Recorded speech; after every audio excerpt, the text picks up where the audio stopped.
what it do and how it be, and what it is and what you see.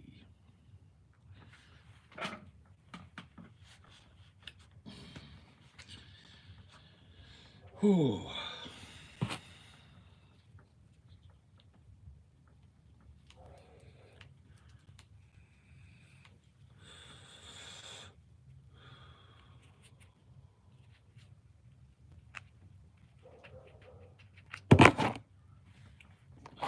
Rumble, rumble, rumble.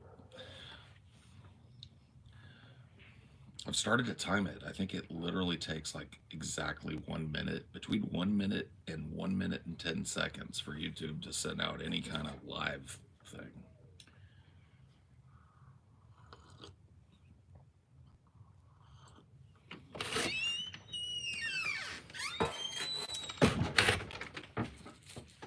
Good morning. What's wrong, baby? I was just looking for that dirty D. Oh, he flopped back behind me there. Come in with me. He must have. Oh no, here he is. What are you doing? What were you doing? Can't believe I still got enough sleep to be awake this early after seeing both movie nights. Same. Same. Nice fishing shirt. I just threw it on, man. Tomorrow I should get another pack of shirts, and then I really have no excuse to wear old shit anymore. The salt must flow upon thee.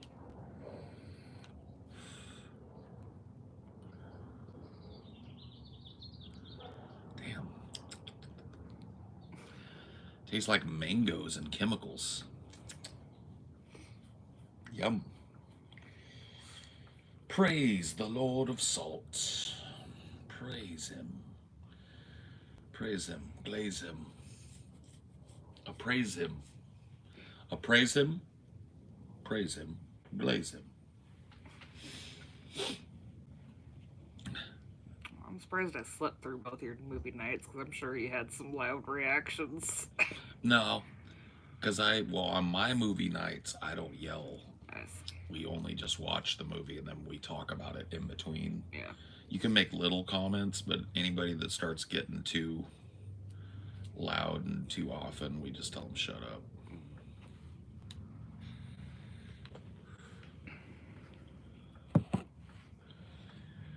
I just got done studying. Nice timing. You thought your education was over for the day. You thought you had handled your educational aspirations for the day, but they're just beginning. Because here you are with me. Nah, I don't know. I don't know what I'm really feeling like talking about today. I think my sleep schedule being kind of weird yesterday threw me off a little. I feel okay today. Was dabbling in Greek myth earlier. Brother sent me to a moth pic to identify. I told him it was a Polyphemus moth. Oh yeah, Polyphemus the Cyclops. Cool. I don't know what kind of moth that is, but bro, Kendrick versus Drake every show. I guess so. Kendrick, because he's in California. Do you see it as a gift to be alive? No. I don't see it as a gift. See it as a responsibility. Might as well make the most of it while you got it. Yep. You know how many sperms perished so that you could live? You got to live for every one of those little wigglers. Okay? Every one of them little tadpoles that died so that your little tadpole could be the one. Okay? You live a life of sadness, regret, and stagnation. Those little poor little pollywogs, they died for nothing.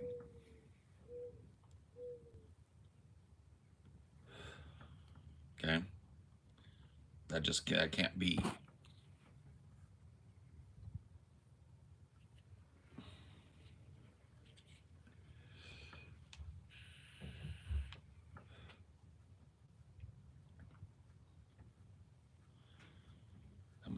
perhaps came before you. Yeah, who knows? Haven't seen you in years. See? Every time I do one of these, man, people are seeing me for the first time in years. Hello. Welcome back. Subscribe. I'm still here. I'm still alive. And I'm still Yeah. based. Yeah, these like streams when you do it vertical, they show up in the shorts feed. Mm-hmm. Not super often, but like if you're in a little shorts loop, eventually you'll see someone's live stream. They have been lately. It takes a while for it to kick in, I think. Yeah. But I think it's because I do these for a couple hours usually, Mm-hmm. at least. YouTube is really pushing you. You're the next Mr. Beast. Cool. Mr. Breast. We're both oopsie babies, weren't we? Yes, we were both. Whoops a daisy. We had a babies. Yeah. And look at us now. Two mistakes. Living the dream.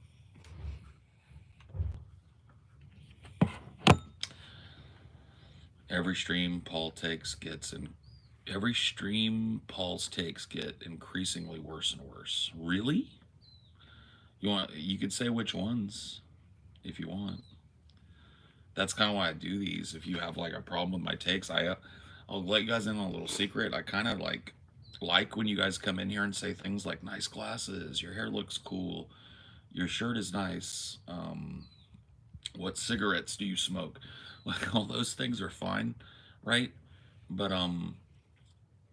what I'm really looking for is somebody to maybe like give me something to rant about, give me something to argue about. So I'll put it in your court. Quick sticks. If my takes are getting worse and worse, just pick one and we'll talk about it, okay? Tell me which one is the worst according to you and why. You know, I'll give you some time and then we could talk about that if you want.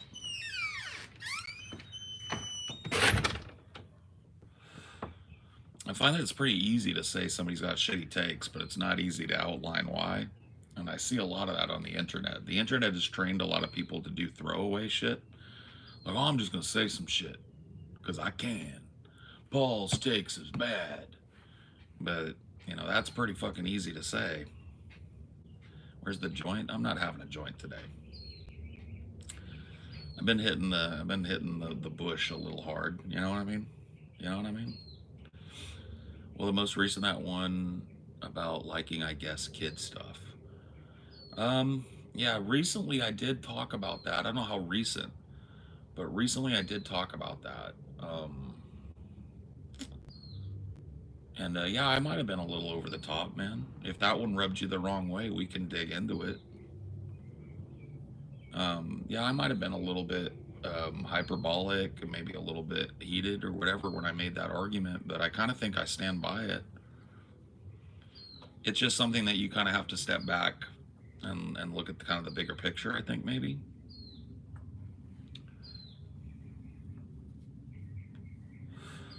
You think it's hypocritical to work a job that you think is unethical? I work in real estate right now, and real estate investors, I basically gentrify homes for a living. Yeah, it can be.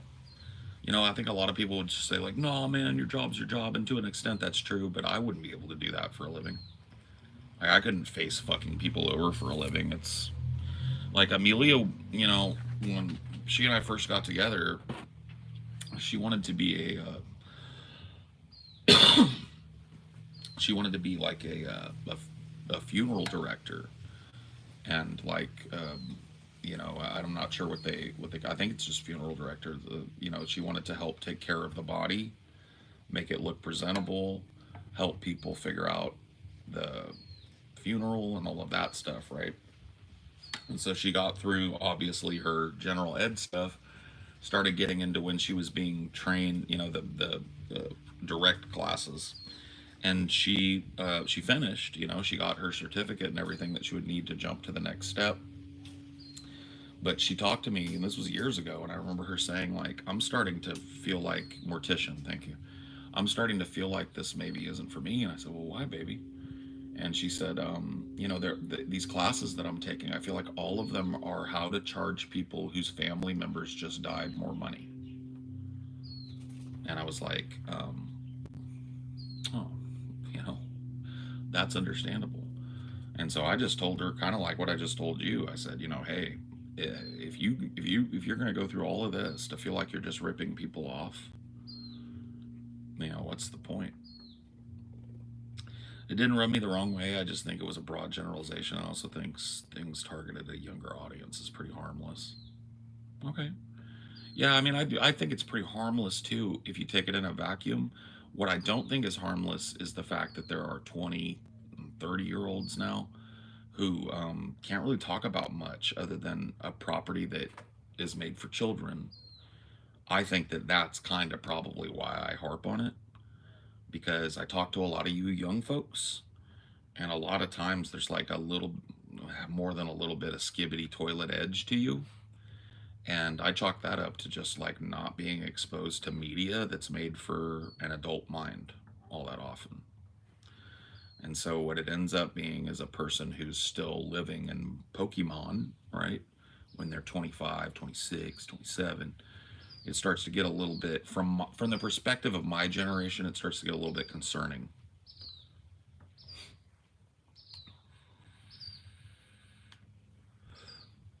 It's the critical thinking that gets people stumped, right? And it's there's more critical thinking to be done and more complex and interesting critical thinking to be done in more adult media than there is for the media that they're making for. You're talking a straw man of young people? No, not really though. I guess you could say that that was true if I wasn't a dude that spent hours every day talking to people in their late teens, early 20s. I mean, I'm around younger people than me all day long. All day long. I do these. I'm with you guys. I see here in the chat. I'm in the Discord for hours a day. I'm in there listening. And so I base what I'm saying off of that, off of my experiences with young people in the online space as as kind of like quantifiable through their interactions with me and my content. Do you think people just want to think critically, don't want to think critically because they're worried about what conclusions they'll come to? No, I don't think it gets that far. The sad kind of truth of it is I think that a lot of people don't know how to think critically. It's something that you and I maybe take for granted, but we were taught, okay? We were taught how to logically and critically make your way through a problem. Typically in like the second or third grade, I mean, they start in kindergarten, problem solving, right? And I think that if that is interrupted, as it often is in the educational system, and a kid just kind of gets stunted right there, I think that carries into the adulthood, and you end up with a grown ass 24-year-old man running around, and when he talks about stuff, he can't reference anything. He can't do any metaphors other than like ones that are centered around anime and Pokemon and Naruto and stuff. I mean, that's not a straw man. You guys know that's not a straw man. I mean, you don't have to dig very far on the internet to find that guy I'm talking about, right? I think it's not limited to kid stuff. I think that's just a general problem of obsession and not spanning horizons. For example, I've seen a lot of people making sport their entire identity. You're right. You're totally right. The thing is like, okay, so let me give you my perspective then. Maybe you're completely fucking correct. And I'm not saying I am either, right? From my perspective, I've been around a while, and those people that make sports their whole identity, they've been around forever. And if anything, I'll be honest with you, they've shrunk in number.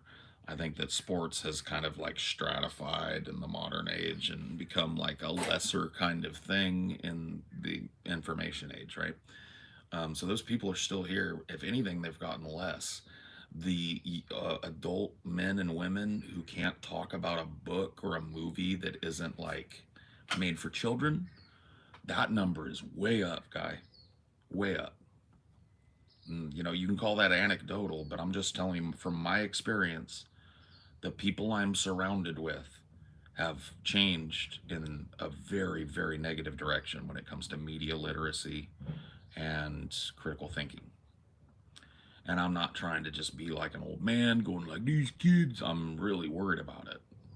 It worries me. That's why I talk about it, right?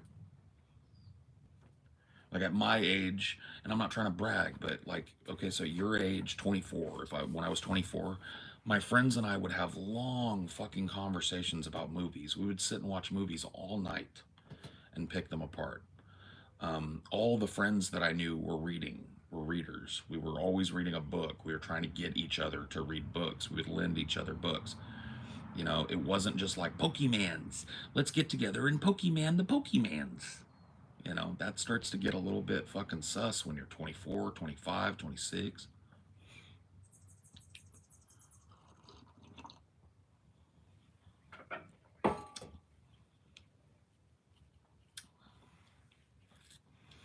What sex suffers from most arrested development, do you think, Paul? I personally believe it's women, but men are not far behind. I think if that's true, which I think it might be, there's not really a substantive difference. You got women and men that are stunted. I mean, a stunted mind is a stunted mind.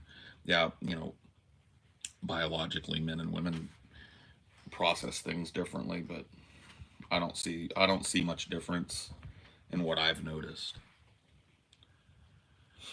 I'm 22. What books would you recommend me to read? If you like sci-fi, the one that I've been really pimping to people is the Three Body Problem books. You can find them on Audible if you like audiobooks, but I really recommend those books. Those are like the coolest sci-fi books that I've read in many, many fucking years. So I'll throw those to you. If you're a nonfiction person, get Death in the Haymarket. If you like historical nonfiction, Death in the Haymarket is a great book. Also, SPQR by Mary Beard is one of my favorite books, historical nonfiction. I know I throw out some of the same stuff to people, but you know, I consider those books to be kind of like pick up and goes, you know.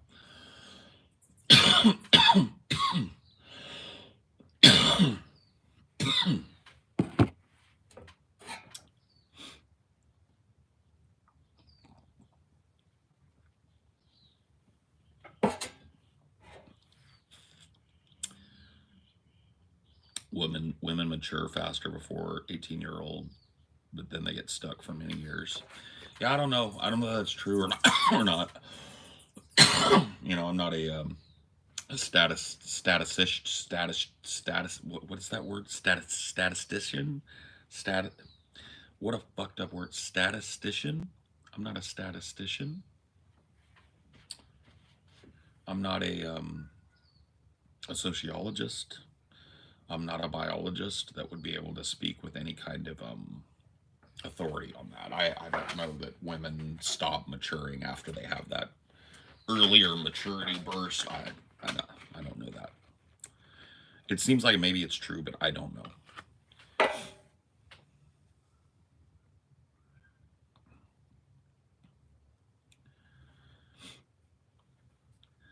She ended her book on an odd note. I personally feel the universal suffrage of the population instead of going to the decline of Rome proper and uh, the split and into the Byzantine Empire.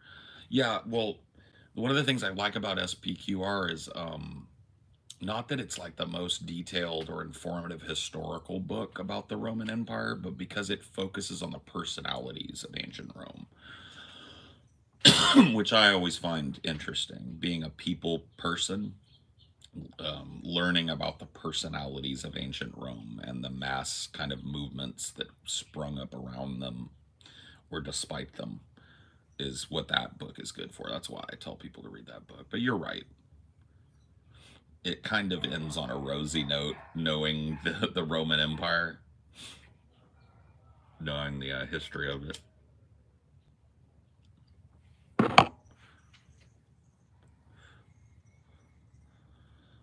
First time tuning in your stream after years of deep fat fried, didn't realize how markedly different your personality is alone. Love you, Paul. Well, I mean, you know, like here, I'm not really. That's not true. I am doing like this is still a show, right?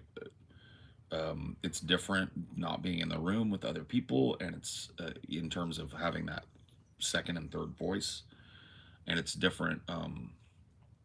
It's different because I really don't care about this channel being monetized or anything. You can tell it's not. I don't plan on doing that, and so I feel like I can just kind of like be myself here. But yeah, you guys get pretty close to, you know, what it would be like if you were just sitting out here on the fucking deck with me. There's no kind of like performer's edge here, or not usually. I'll get there sometimes. I'll get on one and it goes there, but this is mostly just like kind of like calm conversation over here. That's what we do. Hello, Spino. Jesus is surfing on an asteroid, avoiding us. He might be.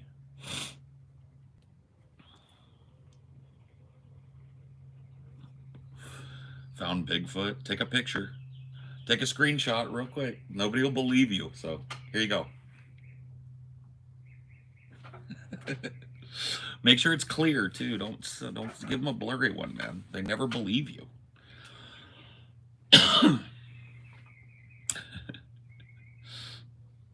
You think bringing back gladiatorial fights will bring back the sports ball people? Yeah, I bet it would. Bro, stop smoking. It's on my plan, man. Thanks for being like concerned. I appreciate it, but like it's part of my plan. I'm currently doing like a big kind of lifestyle change right now. Bro, you're chill as fuck. Subbed. Cool. Welcome. Welcome, man. I could take a joke. It's a good joke. I am pretty fucking big and hairy, you know. What can I say? Get mad at you? No, I don't look like Bigfoot. Yeah, I get it. Yeah, drop a sub, man. I keep the vibes right around here. At least I try to. But yeah, with the smoking thing, so I just, well, like when I say just 6 months ago, I changed my eating habits very significantly. I've told you guys I got on CPAP, which has helped my everything. I do exercises now. I do stretches and yoga poses and stuff, and my health is really getting better. But I can't do it all at once. So make no bones about it. Quitting smoking is on my list of things that I need to tackle, but I want to really lock in my other lifestyle changes first. So I appreciate the call out, I guess. It is not a good thing to smoke. Not to be an old man with you young folks in here, but if you have a chance to pick one of these up, just don't do it. You know what I mean? I think most of you are probably old enough to where you've already done it if you're gonna. Anything on Vosh having you on a show? No? Not a peep. But I'm kind of hard to get a hold of too because I don't really check DMs and stuff anywhere. But most people know, like, reach out to TJ if they want to get me. That's like the easiest way to get a hold of Paul's ego, probably. I love smoking. I miss it so much. Yeah, it is pretty chill, but fucks you up, right? Wasn't TJ also trying to get fit? I think he is, yes. I highly doubt he can put down the Oreos. I personally fast the first 3 days of the week. I've seen major improvements. Hey, whatever works for you, man. I'm rooting for TJ. I know that, when you're as big as he and I are, man, you don't feel good much. It gets hard to get around. It gets hard to lift things and, like, do things that you would normally have an easy time doing, and that sucks. So, I really, you know what I mean? Like, I hope that TJ is able to find something that works for him. I feel like I fucking stumbled on a secret for me because I've never had, and like, calling what I'm doing now a diet is kind of like underrepresenting it. But anyway, it's just really working for me. This is boring as fuck though, so I'll shut up about it.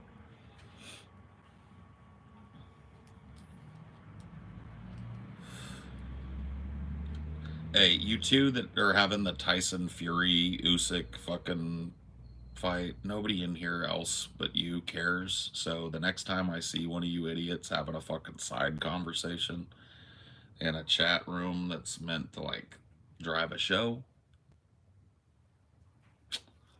it's about to be over for you.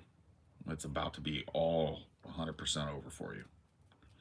Do you miss DP? I used to watch it every time y'all went live in middle school. Yeah. Yeah, no, I do miss that show a lot.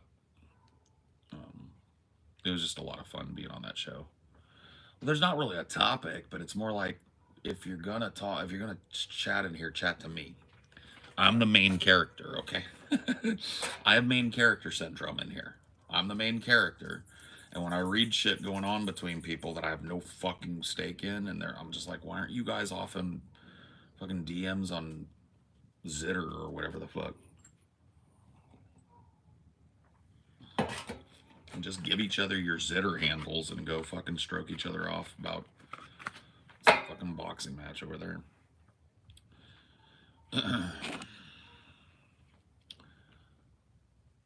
DP was a fun mid YouTube trash. The 2016 election coverage I go back to every year to see the whole thing turn over the hours. I know it is pretty crazy, right? Sorry if I missed it, but what's the new lifestyle plan you mentioned? I really don't want to get caught in the whole thing because I talk about it a lot lately. It's okay though.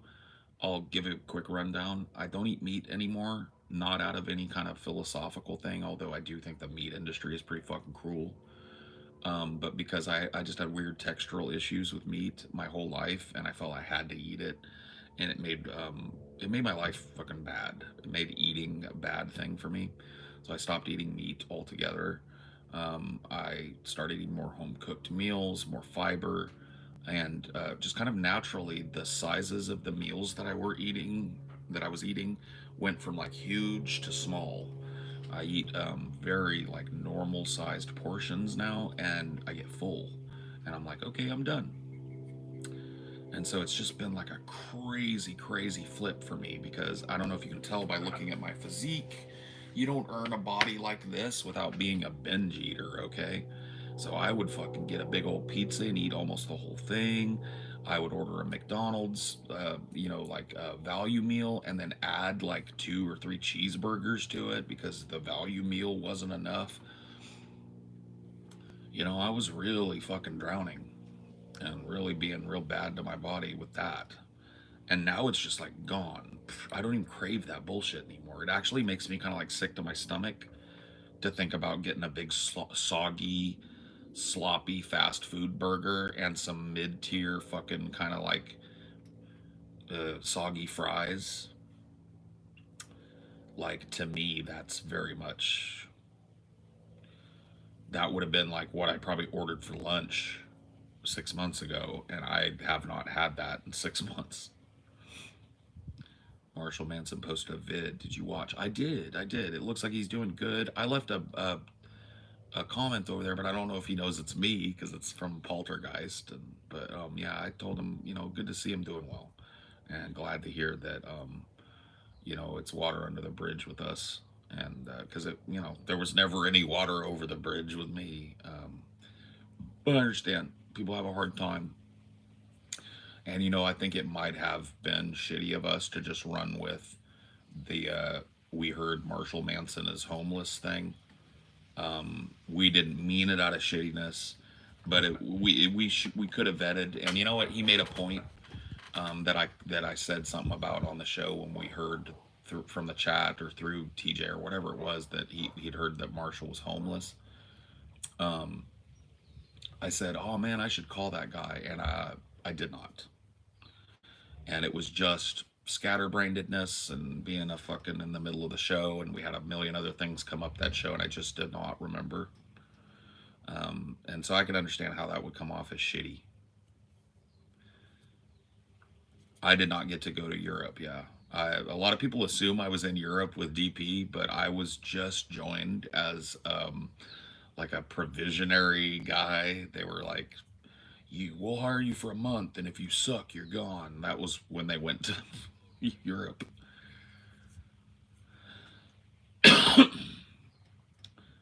Marshall Manson is not homeless. He's doing great. I was talking about a rumor that we had heard that he was having problems and might be homeless.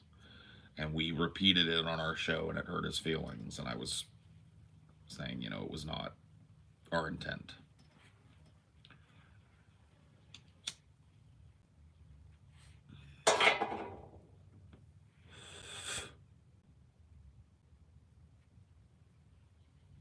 It's good to be better about reaching out to people you care about. Yes, it is. And that's a hard thing for me. That's one of my struggles, is this phone right here that I'm talking into. I hate it man. I hate its buzzes. I hate its dings. I hate all the little noises and vibrations it makes. And I hate being just fucking, like, absolutely chained to every human being that I've ever fucking met, you know?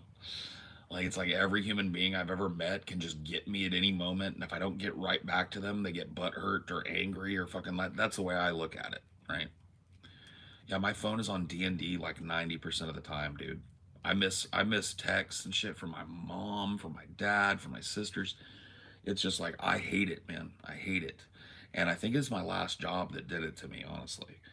My last job being a tech support guy, of course I had all my email and help desk apps fucking on my phone, and it would go off 24/7, 365. Buzz, buzz, buzz, ding, ding, ding, call, call, call.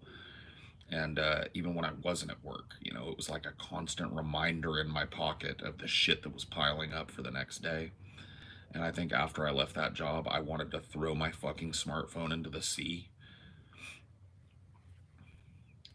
And yeah, you can't really do that these days. I don't know if you've noticed. You kind of have to have a cell phone on you. Paul, do you still fight with your sisters? No, no. We're all grown ups now, so.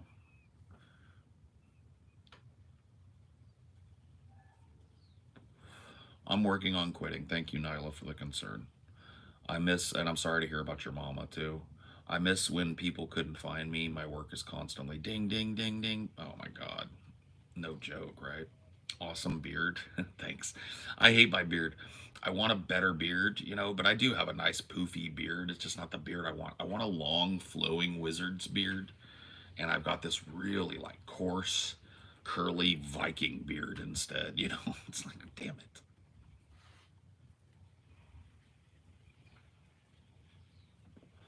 I turn off all my alerts and look at it when I want. People get mad, but I need my peace of mind. I'm the same way, Peter. And people get mad at me too. I mean, you know this, but you never give me shit about it. Peter will text me, and it might be like months before he hears back from me, but he knows. He knows I'm not ignoring him specifically. He knows I just probably didn't even see it.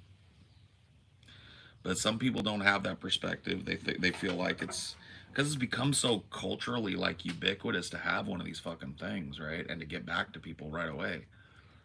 Um, and people have attached like some kind of like it's almost like they walked up to you in public and said, "Hey, Paul, what's up?" And you just kept walking and acted like you didn't hear them, you know. And it's not that. Like missing a phone call, phones have a fucking mode where it's like if I turn it on and put it on a desk top or a countertop or something and leave it there all fucking day, I'll never know it was there. Paul, a caffeine man. I have a cup of coffee every morning, typically. I'm halfway through my cup of coffee for the morning, but I used to be a big fucking caffeine dude. Working at Starbucks and getting free anything you want while you're working will do that to you.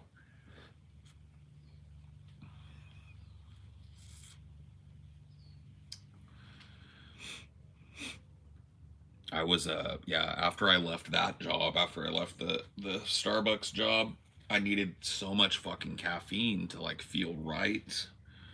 That I started going to this like liquor store every morning and picking up 3 cans, those tall cans, the yellow rock stars. Do they even make those anymore? It was Rockstar Lemonade. Anybody remember these like in the early mid 2000s? Rockstar Lemonade. And I used to get 3 cans of that. I'd slam one on the way to work, and then bloop, I'd go out on my first like break. I'd go out on my lunch, and then sometimes if I was not feeling it after lunch, I'd go to the gas station on my lunch, get a pack of smokes and another Rockstar. So it was between 3 and 4 Rockstars a day. And that shit fucking like, whoa, buddy, that is not living. I'm gonna tell you right now, man, that shit gets crazy.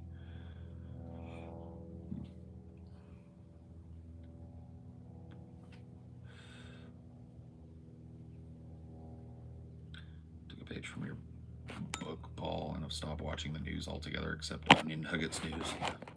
I mean, hey, I use it as like kind of like a blessing in disguise type of thing, you know, because I'm like, I hate the news. I'm an easily depressed individual. Um, So I don't really have to watch it. I get caught up by my job, you know. It's nice. Damn, dude, even one in a day is a lot. Oh, God, I know. I was fucking tweaking. And my body was just using that fucking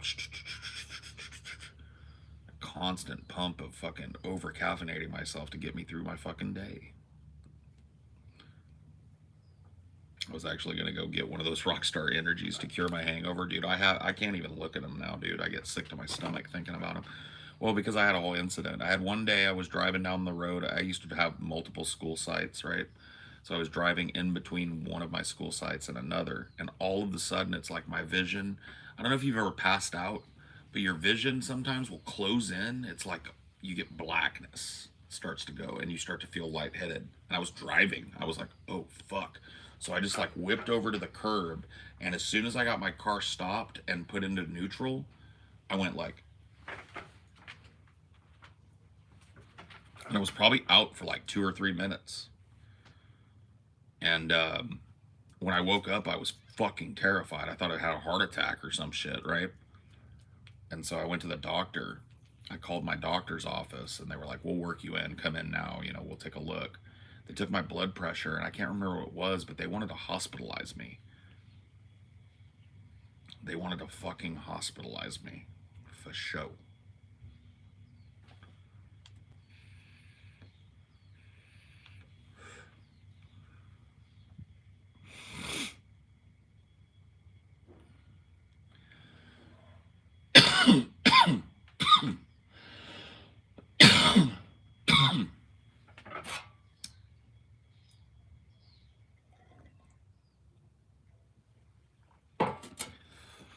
And so, of course, they while I was there, they were like, "You have to stay here, and we're gonna take your blood pressure again in 10 minutes, and if it's higher or the same, you're going to the hospital." And so I sat there. They came and took it again, and after 10 minutes, it had gone down a bit, and so they didn't hospitalize me, but they told me they were like, they started questioning me like, "What is going on with you? Are you okay? Like what?" So do you drink caffeine? And I was like, "Yeah." "How much?" I was like, "A lot, 4 Rock Stars a day." And they were like, "You are gonna die." They're like, "Your blood pressure was fucking through the roof. Like you are gonna die, die, die, all the way die." And so I was like, "Okay, time to stop this." And so I cold turkeyed fucking caffeine and have never really looked back. It was probably 8 years before I even really started drinking a morning cup of coffee again. And now I do it because it's like I always had comfort in that, and it's still comforting to me. And a little jolt of caffeine in the morning helps to get my mind kind of knock the cobwebs off after I wake up. And so I have a much like more normal human relationship with it, I think, with caffeine now than I did back then. I will never get to that point again. Yeah, I usually drink two 12-ounce Red Bulls a day. I feel like I'm dying. You probably are, bro. Whatever happened to your nemesis, Jamie? She was not my nemesis. I don't know what happened to her. I haven't thought about her until you just brought it up. You should try some good quality tea leaves, whole tea leaves, not the bag stuff. That's okay. I'm not looking for fucking input, guys. I appreciate it, but people get like, I'll talk about something and then the whole chat for like 20 minutes, if I didn't say anything, would just be people going like, "You should try this, you should try that." I'm doing okay. I don't need it. I'm been doing it a long time. I appreciate it. I know your heart's in the right place, but it doesn't. I'm not gonna do it. I'm just letting you know. So, hello, Stephanie. How many eyes is that? One, two, three, four, five, six eyes. Damn. My average is 2 cups of coffee and a C4 energy drink. That's quite a bit of caffeine, bud, but you do you.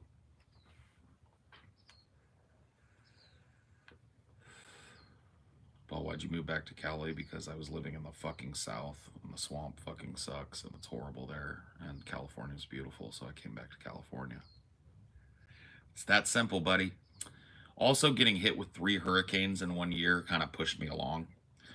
When that third hurricane was rolling in, as I rolled out, I was like, you know what? Good choice. Where in Cali do you hail? I'm in Central Cali now, so near Fresno, California. I was born and raised in this area of the valley. I will be moving this summer to an undisclosed location, but I am currently there. Fresno, Clovis ish area of California. Cali is chill. I'm in Oregon, but shit's expensive. Yeah, shit's expensive here too, but nice staying in Cali. Well, because I'm a public figure, I don't tell people where I'm moving right away. People usually figure it out, but I like my anonymity, so I'm not kind of like, it's not, I'm not trying to be coy, but I'm not telling people where I'm going. They'll be able to tell when I do these, at least what time zone I'm in after I get moved. But when I do these outside, it's kind of hard to, hide what time of day it is. East Bay, represent. Beautiful area. And a little bit fucking crazy too, the East Bay. It's your longitude and latitude. I don't know. I do know that the city that I live near, if you were to like eyeball California, take a push pin and try and put it right in the center, you'd probably land within 100 miles of the city I'm in. Right in the fucking middle. A little bit grimy in the East Bay, but I don't mean to be weird, but I like that. I like that, Holmes. I like that.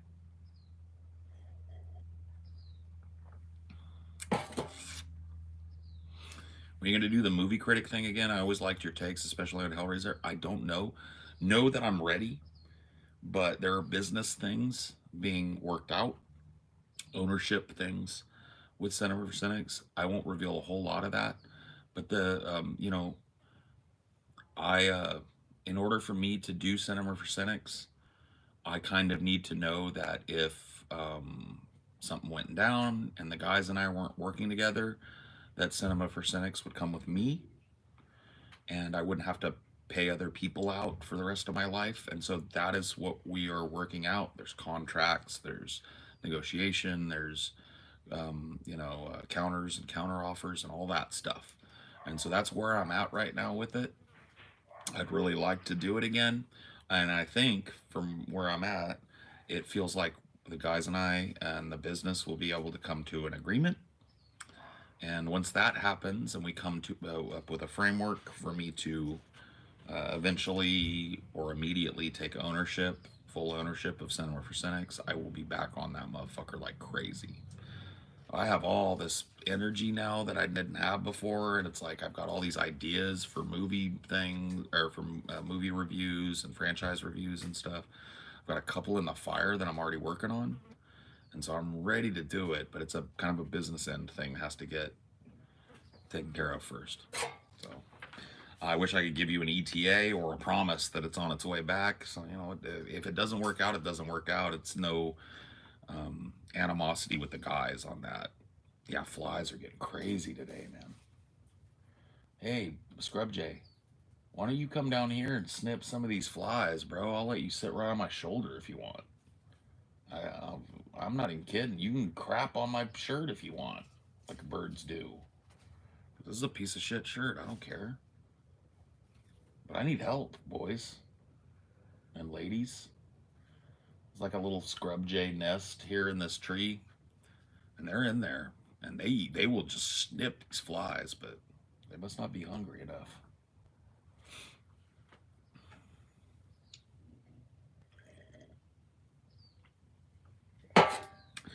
Yeah, I still have the salt gun, but it got left outside for a whole summer, and I think it kind of just got baked, and it's a little bit crusty and doesn't really work well anymore. So I need to get a new salt gun. Well, actually, what I need to do is move out of the Central Valley of California so that I'm not swarmed with flies as soon as it's fucking not cold. So that's my plan. Do you miss anything about the South other than your colleagues? The food. People say a lot of things about New Orleans, and I kind of have different feelings about New Orleans. I don't think New Orleans is all that great of a city. I mean, it's nice, it's cool, it's got a lot of history to it, but I think that city's a fucking festering shithole, bro. I never saw the overarching and sweeping beauty that the guys see in it. I never saw the upside to the grimy underbelly that the guys see in it, and that makes sense, right? Because it's like I wasn't raised there; they were. But yeah,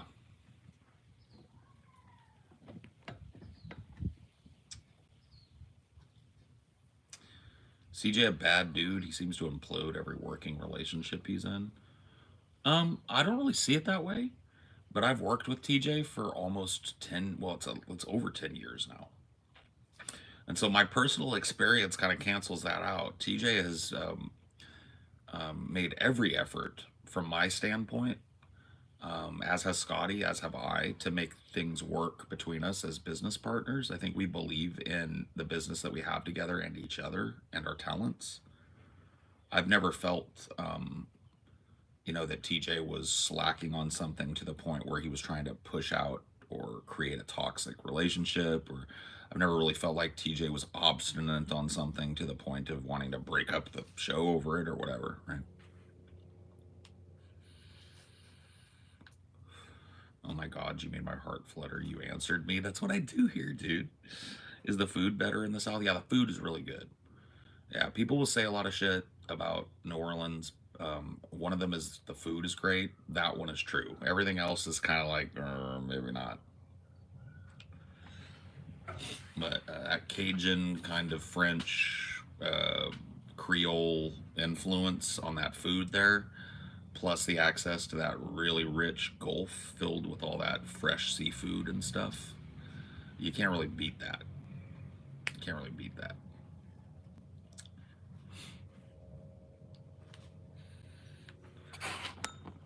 Yeah, I'm frankly surprised that Paul's kept hanging on. TJ also used to have a sort of mentor relationship with YMS before he blew up. I don't know if you were, I don't know if you would describe it as a mentor relationship. TJ had a tried to start his own video. Sorry, he tried to start his own video streaming platform called Not Productive, and he wanted to sign on some big YouTubers or some YouTubers whose talent he believed in to try and get an exclusivity deal to get their fans to come over to give the new platform a boost. One of the guys that he hired was YMS.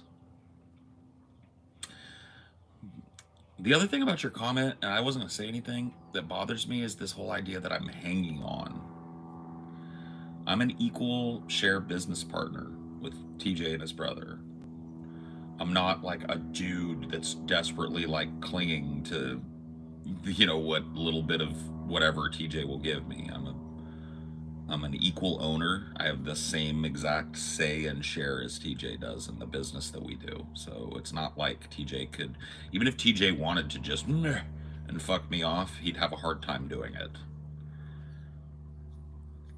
But yeah, this kind of idea that TJ and I are like secretly antagonistic to one another, or whatever. It's always kind of weird to me.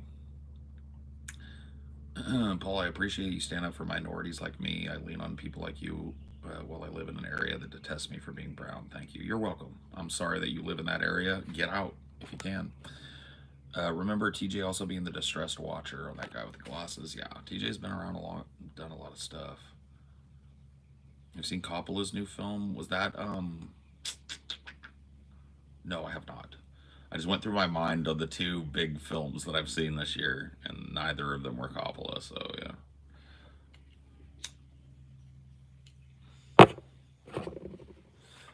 Are y'all pro Palestine? Yes. Well, actually, I guess no. I'm not pro Palestine, I'm pro single statehood between Israel and Palestine. So for the dissolution of both of those countries and the creation of a brand new state with a brand new constitution and a coalition government. And all Jews and Palestinians in the region will have the same Bill of Rights and the same access to services. No more apartheid. So I don't know if that means that I'm pro-Palestinian. I'm pro, or I'm anti-war, and I'm against the genocide going on, and I'm for America and the rest of the world flexing its muscles and using its peacekeeping force, the UN, to establish a coalition government in that area and to ensure its stability as that coalition government matures. And once that coalition government has established itself, I think the UN can leave.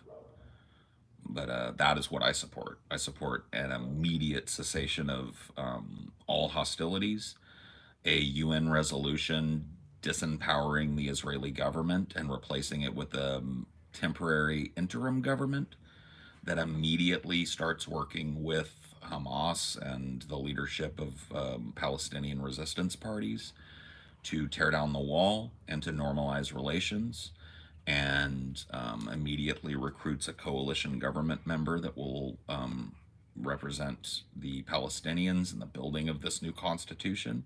That's what needs to happen.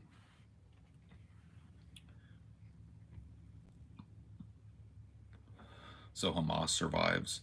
Hamas only exists because of the apartheid. Hamas would not survive this political process. It might still call itself Hamas, but it would be completely and utterly unlike the Hamas that you see today. The Hamas that you see today would not be able to live under a constitutionally backed republic.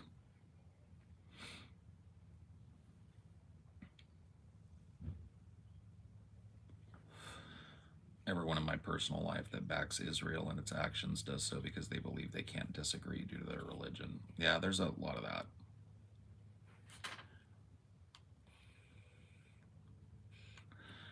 They'd get voted out or they'd get assimilated.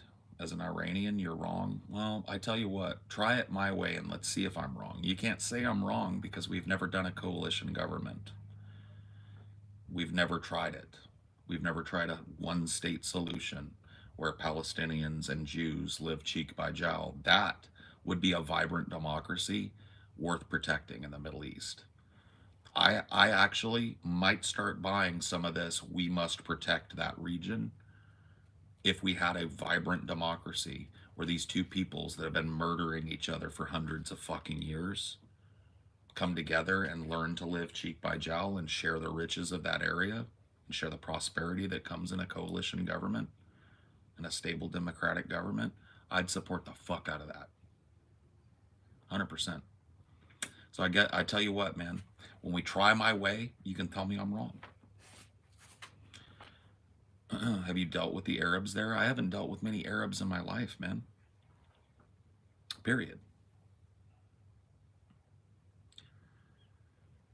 I didn't grow up in an area where there were a whole lot of Arabic people. How do you convince people in the region of this? The Palestinians mostly want a two-state solution. So what I just talked about, and this, you might say this is a little authoritarian, it is, that UN peacekeeping force, they're not going to get a choice. They don't get a choice.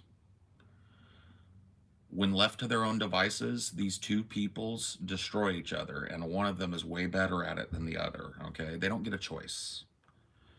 That UN peacekeeping force will come. There will be police on the streets representing the coalition government as overseen. The transitional coalition government is overseen by the UN.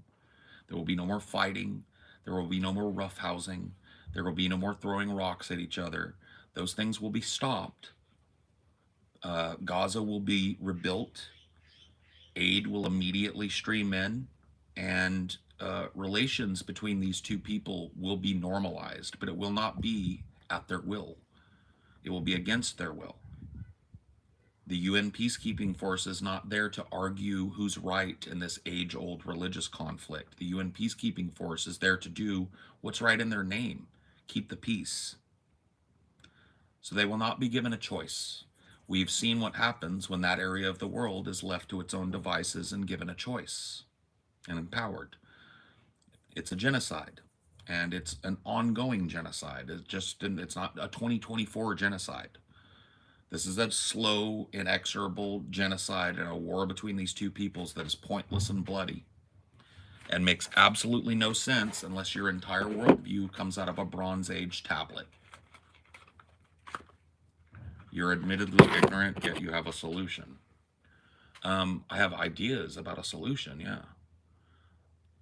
Being ignorant doesn't mean not being able to talk about what's going on. If you have something, because all you've said, right, is, do you know the Arabs there? Make an argument.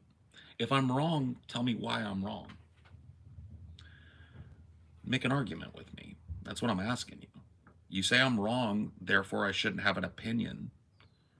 So tell me what I'm missing about the Arabs there.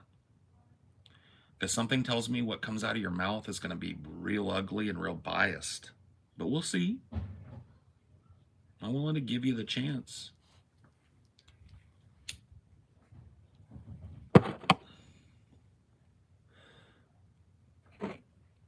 The Arab Palestinian population is 8 times larger than it was when Israel declared independence. Cool. I don't care. See, this is the thing. You think I care about demographics in that region. You think I care. I don't. What I care about is that the people that live in that region aren't slaughtering one another, and I'm not having to pay for it with my tax money. Okay? So that's why the UN peacekeeping force will not give them the choice to continue that slaughter and to continue that sectarian nonsense. They're going to have to get over, and so are you, their racial divisions in order to live together. And the only way that's going to happen is with an international peacekeeping force guiding it. Period.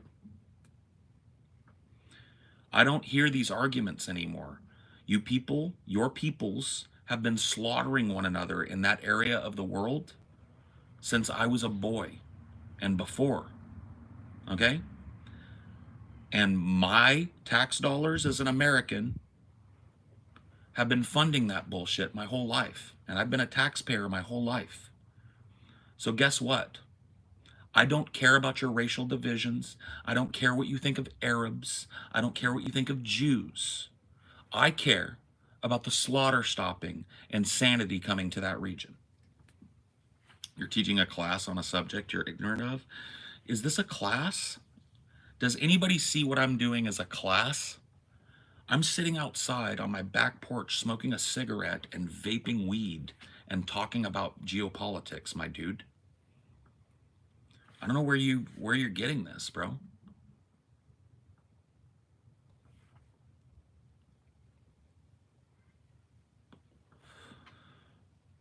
Personally very indifferent towards the regional conflict. If they can't get along, separate them instead of unite them. No.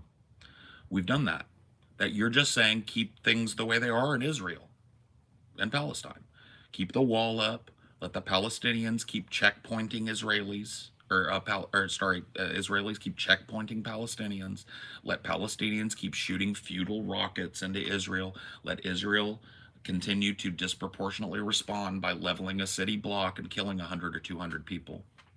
How is it a genocide? Because people are slowly and but surely being rounded up into a smaller safe zone, and then those safe zones are being systematically raided, and the people inside of them are being murdered.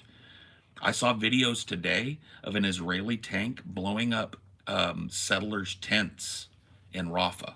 A tank shooting tents. 30,000 people dead, and that's just going from the Israeli numbers. The numbers out of Palestine can't come out because Israel has cut the fucking internet access and killed or expelled all the journalists. You don't know what a genocide is, sir. And your insistence that the Muslims are somehow better in this is part of the problem and why I support a one-state solution and a UN peacekeeping force. And you want to know the truth about it, sir? Your area of the world needs it too. Iran needs it too. Ayatollah Khamenei's bloodthirsty bullshit needs to end. I want you to do something. Go to Google right now and Google Iran 1950s and tell me what the women and men look like that are walking around the streets of your country in the 1950s, sir. In the 1950s, sir. In the 1950s. You said you were Iranian, yes? Google Iran 1950s and tell me what the women and men are dressed like and what the city streets look like in your country in the 50s, sir.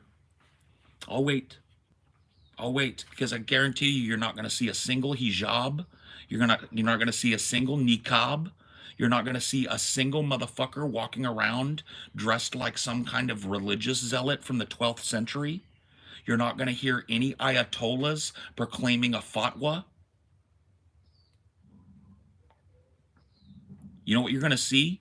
People living in fucking peace and with a very fucking Western access to education and information, buddy. Hey, all you got to do is do the reading, man. All you got to do is do what I said. Iran, 1950s. Google image search. Tell me what you see. Find me a hijab. Find me a niqab. Find me a motherfucker going death to the West. You won't find it. That religiosity has ruined your area of the world. And I support the same shit happening to you. Your sectarian, ancient bullshit is ruining the world. And the West, people in the West, are tired of funding it and fruitlessly fucking fighting it and watching our fucking money going to blow you up. You need help. Your leaders are not doing right by you. And I'm not saying the United States would do any righter by you, but I support a complete fucking sea change in your world. And I feel like you're worrying a little bit too much, sir, about Palestine when your own backyard is rotten, filthy, Islamist trash. I think he got banned. He can't respond. He's listening. He's still here. He just can't type. He got timed out because he was spamming it up, not listening, not engaging. Those are the rules here, man. I'll talk to you guys about anything you want.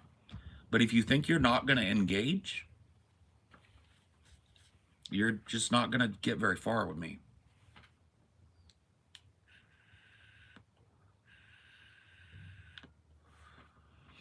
He will not engage on that. When his fucking timeout is over, he will not come back and tell me why Iran in the 1950s looked like a great place to live and why Iran now looks like a fucking Islamist hellhole where women are afraid to fucking wear anything other than a peak slit. They have to cover their whole fucking bodies or they're attacked in public. Gaza was beautiful too. Yup. That whole area of the world is beautiful. It's the cradle of civilization. So the very earliest civilizations are in this area of the world. Iran, Iraq, this is the cradle of human civilization. You're talking about the Levant. You're talking about Mesopotamia. You're talking about that fertile land, the Fertile Crescent between the Tigris and Euphrates River. Some of the oldest civilizations that we know of, right there. Human beings invented themselves there as a species that wasn't beholden to nature. Maybe that assessment is an overreach? No, sir. No, sir.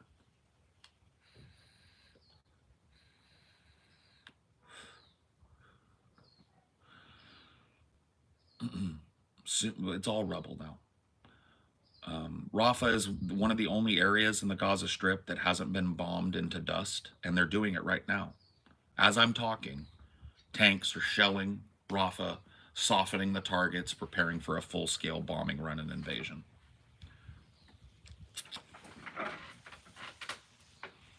You look like the amazing atheist. I am the amazing atheist, okay? Hello. Jesus, Muhammad, Moses, Abraham, all of them are a character in stories, and people have started wars over these different beliefs for all of time. Religion is dangerous, yes. And look, dude, if that guy was going to engage politically, but it was racially. Oh, the Arabs are a problem over there. They got to stop that. They got to do this.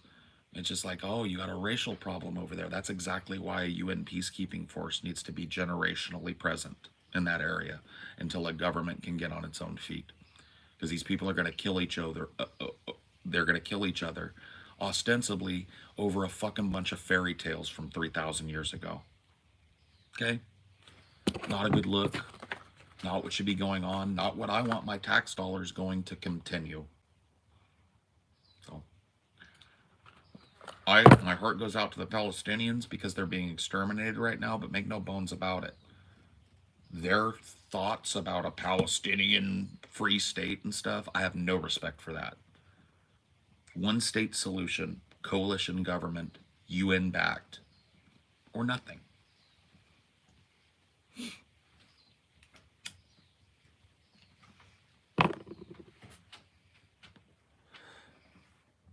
what did Biden say to all you at the meeting with influencers? You think I'm a Biden guy?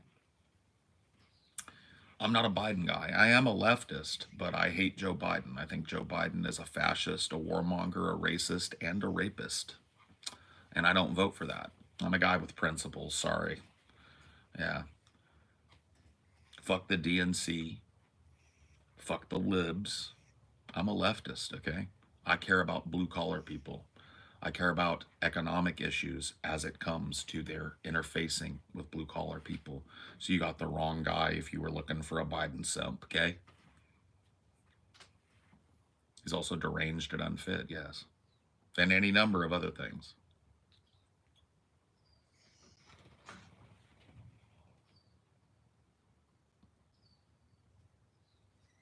Some great options this year for president, huh, Paul? Oh, every year.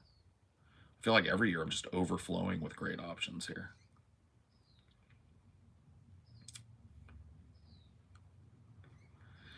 I love it when these, because like I think these shorts people are scrolling through, right? And I think sometimes righties will come in here. This is the second time it's happened to me. Yeah, it happened to me yesterday too. A lady came in here and was like, "But what has Biden done?" And I was like, "Oh, I'm sorry, ma'am, but I think you got the wrong guy. I'm not a Biden supporter. I am a leftist, but I hate Joe Biden just as much as I hate Donald Trump. I think they're both the same fucking fascist in a different suit, and so I don't support him at all." And she said, "Wow, thank you for telling the truth." And I was like, "Yeah, thank you for asking." It just has happened now, I think 2 or 3 of these in a row, where like at least one of these guys will come in and they'll think because I'm talking leftism that I'm a Joe Biden guy. And then they kind of just like disappear or kind of get confused when I shit on Joe Biden. They're like, wait a minute, I didn't know people like you existed. Yeah, we do. You support the Second Amendment as a leftist? Absolutely, yes. I support everybody having the right to safely and responsibly own a firearm. And in fact, I think in certain cases it's kind of a responsible thing to do. But I do not support unrestricted ownership of firearms. I don't support people that are crazy. And I don't mean that in a derogatory way, but people with diagnosed mental problems should not be able to walk into a gun show and get a fucking no background check firearm and stuff. That stuff has to stop. But yeah, dude, I think anybody that's a fucking reasonable stand up citizen doesn't have firearms charges, robbery charges, and shit. You can pass a basic background check, you get your gun. Yeah, for sure. What about assault rifles? Don't really care much about the assault rifles as I understand it. See, I grew up around guns. There's a lot of hysteria, I think, on the left about assault rifles. There are high cap magazines for pistols, and pistols are way more lethal when it comes to gun murders than assault rifles are. The scary thing, I think, about assault rifles is the fact that you can kill so many people without reloading, but that is possible with some pistols as well. So yeah, no, I'm a staunch supporter of the Bill of Rights as it stands, and yes, I think that the Second Amendment should be protected. Absolutely.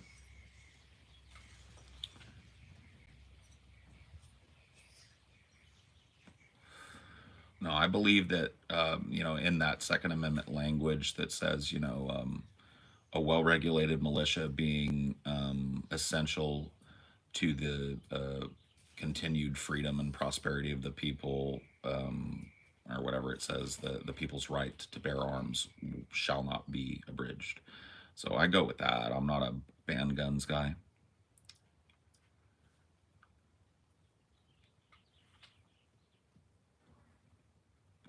But what's the best and worst thing Biden has done being in office? Well, Biden didn't really do it, but his NLRB appointees kind of weakened a little bit the stranglehold that companies have had over union negotiations.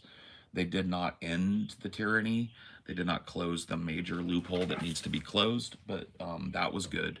That was probably, I would say, the most fruitful thing long term that came out of the Biden administration. The most damaging thing, I think, is his ongoing obstinate support of Bibi Netanyahu and his extermination of brown people and Israel, especially in some areas right now. LGBTQ folk should be becoming more and more pro Second Amendment. Oh, yeah. Dude, I'm a pro-gun leftist. I used to make a lot of like gun control arguments, but I really don't feel like getting in that argument with people that are to the right of me anymore, because ultimately I feel like we want the same thing, right? They don't want an average person to be stripped of their right to have a gun, and neither do I. So, you know, we can argue if you want about what I think ought to be done to make guns a little safer and to make people a little more accountable for their weapons. Because I really, you know what pisses me off? People on the right that are listening to me, it pisses me off when I see these news stories about some idiot that had a gun and he didn't know how to put a trigger guard on it, didn't know how to put it in a gun safe, didn't know how to put it in a place where his child couldn't reach it, and then their child blows themselves or one of their friends away, and then that parent wants to cry about how awful it was. I hate that, man. Yeah, hey, I'm a Second Amendment person, right? I'm a fucking staunch supporter. But I tell you what, man, when I see people being retarded with guns, it makes me want to go up and fucking slap it out of their hands and tell them they never get one again. Because I was raised right with guns, okay? I was raised around all kinds of firearms. I know trigger discipline, I know barrel discipline, I know how to keep my fucking muzzle off of people, I know how to look down the chamber to see if a bolt action gun or a slide gun has a fucking round chambered. I know how to keep my finger off the trigger until I'm ready to fire. I know you don't pull the trigger, you squeeze it. I know it all, buddy. I know it all, okay? You hand me any fucking consumer gun, and I'm going to be able to shoot it right away or figure it out in 15 seconds. Period, point blank. And if you're not willing to treat guns the same way, lock them up or keep them out of the reach of your children. Okay? Don't wave them around at parties. Don't get drunk and pull your gun out to show your buddies, because that's when people get killed. Okay? Don't wear it around like it's some fucking badge of honor on you. Just have a weapon, man, and be ready to defend yourself. I'm all for that. But all the cock crowing, chest thumping gun shit, I wouldn't raise that way, bro.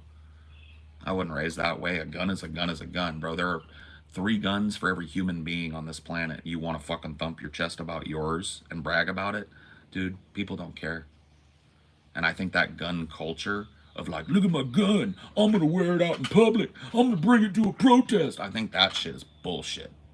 That's not the fucking Second Amendment. That's just being a fucking agitator with a weapon and being a pussy in public. Yeah? How you feel about that?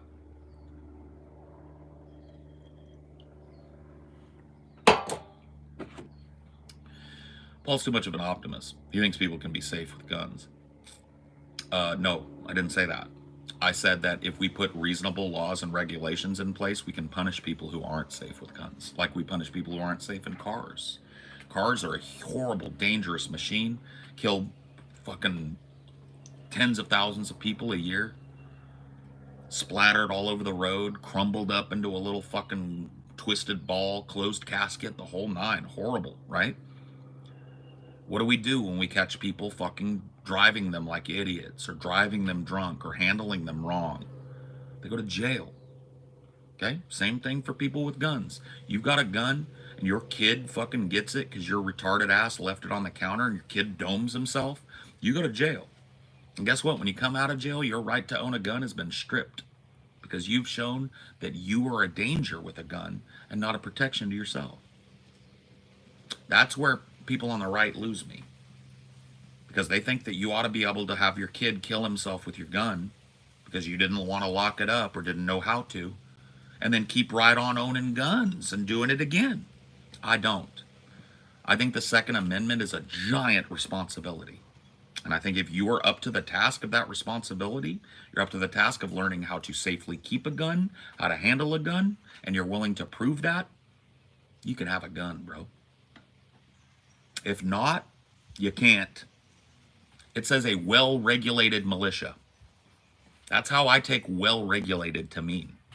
Okay? You're a local yokel who likes to wave his gun around and you accidentally blow somebody's fingers off. Guess what? Not only are you going to jail, local yokel, but when you come out, your guns are seized. And if you are ever caught with a gun again, you're going away for a long, long time, local yokel. Because guess what? You're not protecting yourself or anybody with that gun. You're endangering. Yeah, no side conversations, Hugh. I see you adding another person in here one more time and you're gone. This show doesn't work with people having side deals and side conversation. You talk to me or you don't talk. One warning's all you get. Sorry. I don't mean to be a dick about it. I deal with it a lot. I'm sorry. That was way too frustrated. I didn't mean to be mean about it, but please.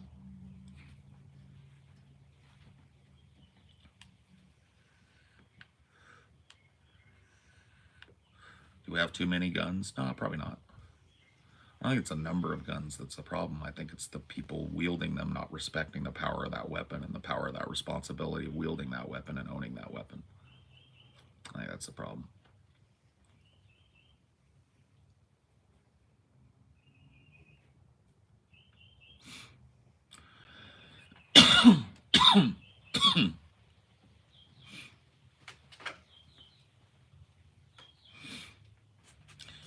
Do you think there can be better religious eras than others? I think Islam is so fundamentalist right now due to America's fuckery in that region and resources.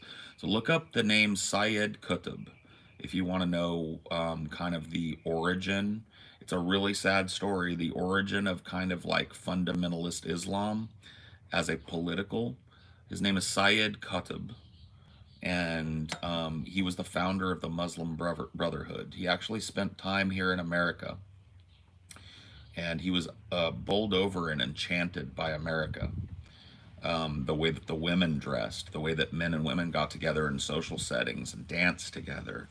But when he left and went back to Islamic society, his fundamentalist religious tint made him feel very guilty. And he came up with a term, and the term, I might be mispronouncing this, but I believe it's called Jahiliyyah.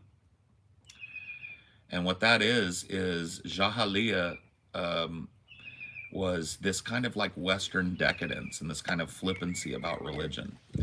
And he came to see it as an ultimate sin. And so he started the Muslim Brotherhood, not as a violent terrorist organization, but just as kind of like you would start a fundamentalist church, right? And the government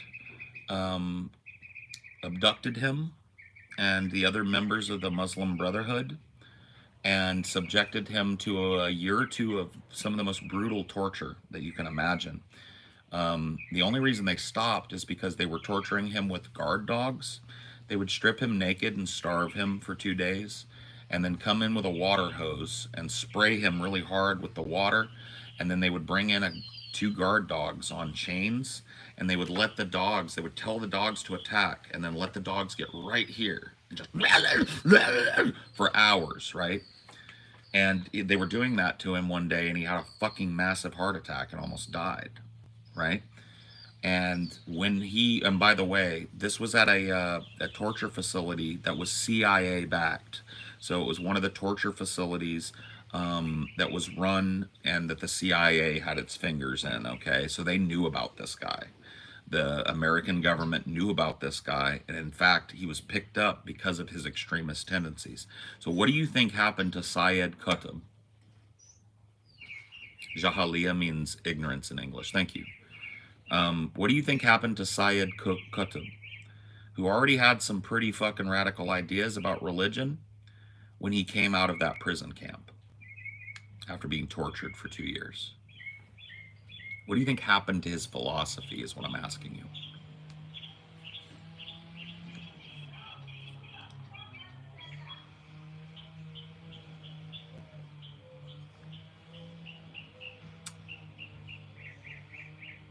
He became radical and violent and militant.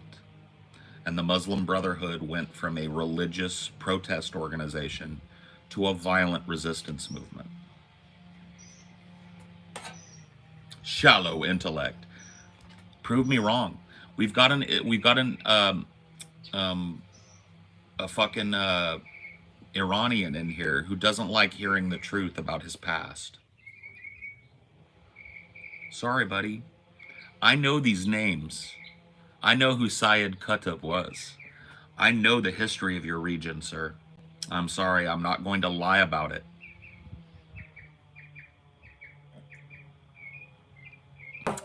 Was he timed out? I think he's banned now. No, I trust my mods. I think that was probably a good choice. He was just here to troll. The guy had his chance, was listening to everything I just said. And when he came back, he called me ignorant and didn't tell me why. So that's not a person that wants to engage, you know? And it's going to be a waste of my time to keep arguing.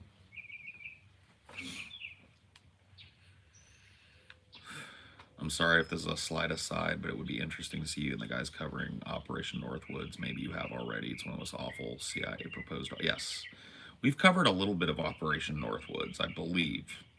I don't think we ever covered it in depth, though. I think it's been mentioned several times in context of other things.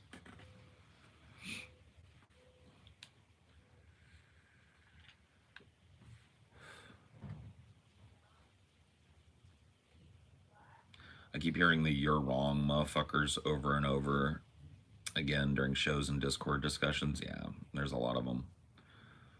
Stoner. Well, you've timed out. Yeah, I am. What else you got, though?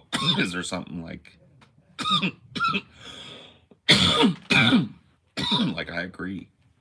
Listen to me. Jesus Christ. But what else you got? Is anything I'm saying like nonsensical, or you have an argument, or you just mad because I'm a stoner? I've been a stoner probably longer than you've been alive. I've been a stoner since I was 13. I'm 44, so yeah, probably.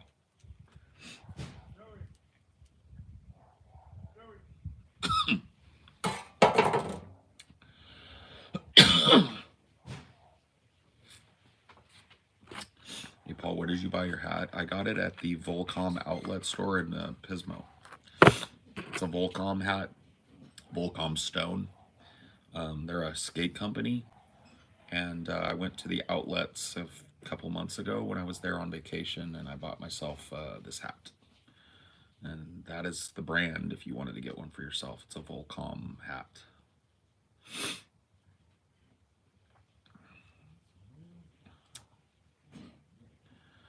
Why is it now the thing for libs to be mad about smoking, so mad at smoking weed? I don't get it. I don't know. Well, they always have been. That's the thing with libs is like, I hate to tell you guys, but they're not leftists. And I'm not trying to make a no true leftist fallacy here. Libs support organizations like NATO. Libs support the continued expansion of imperialist powers from the West. They are not leftists. They are center right. Yeah. Yeah. And I hate to have to say that because I know what it sounds like. I know it sounds like a no true leftist fallacy, but it really isn't. You can't reconcile leftism and colonialism.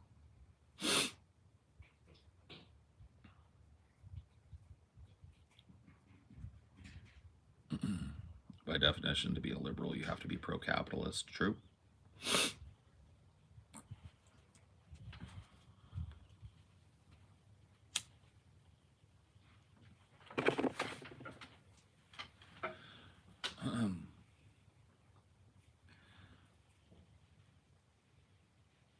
Liberalism is a right wing ideology, and when the chips are down, they side with the fascists. Yep. Scratch a liberal and a fascist bleeds, right? That's the saying. And that's the truth. And you're seeing that play out in real time. All of these liberal talking heads and bread tubers and stuff, all of these riding with Biden, lesser of two evils, snuggle up to the DNC. If you want to get things done politically, don't go to leftists, go to libs. It's the same. It's the cyclical fucking proof is in the pudding, right? Where are they right now? Where are people that hold that position right now? They are trying to figure out how they can operate from a political quantum superposition. They're trying to both be against Joe Biden and for him. And they're being really, really confused about how to go about that. And I don't blame you. Like I said on a main show, only a liberal has this kind of cognitive dissonance in their head. Only a liberal. Right? People on the right wing don't have it. They have a sense of purpose and clarity, misguided though I may think it is. People on the left don't have it. They have a sense of purpose and clarity. people on the fucking lib left, these people that think that they can exist with one foot in radical leftism and another foot in colonialism, imperialism, capitalism, and demagoguery, those people are confused, man. It's it's contradictory take after contradictory take after contradictory take. It's Joe Biden is based. Joe Biden is a fascist. You're a fascist for opposing Joe Biden. Joe Biden is a fascist. It's like, holy fuck, bro. It's weaving, it's moving, it's morphing. It's a very fucking nebulous kind of way to exist politically, but it's that inherent contradiction, that unwillingness to just say, look, I'm just a little bit softer Republican. Okay?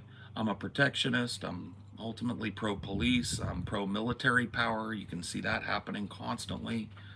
I'm willing to support the American agenda overseas, no matter what it takes.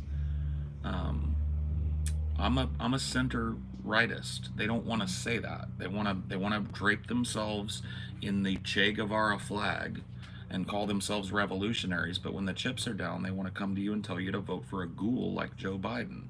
No, thank you. That's not the leftism I was raised in. See, I was raised in labor leftism. That's not cuck leftism. That's not leftism that goes to the ballot box and shrugs when things don't work out. That's leftism that hits the fucking streets and shuts the factory down. Okay? Sorry. That's my perspective. You want to hear the thinking man's rich boy perspective? There are other places you can go for that. I'm a thinking blue collar man. I think about the blue collar people all the time. I think about the meek and the mild and the lesser among us all the time. I think about Jesus a lot. I think about how Jesus said, the last among you shall be first and the first shall be last. I think about how Jesus said it is easier for easier for a camel to pass through the eye of a needle than for a rich man to enter my Father's kingdom. I think about Jesus a lot.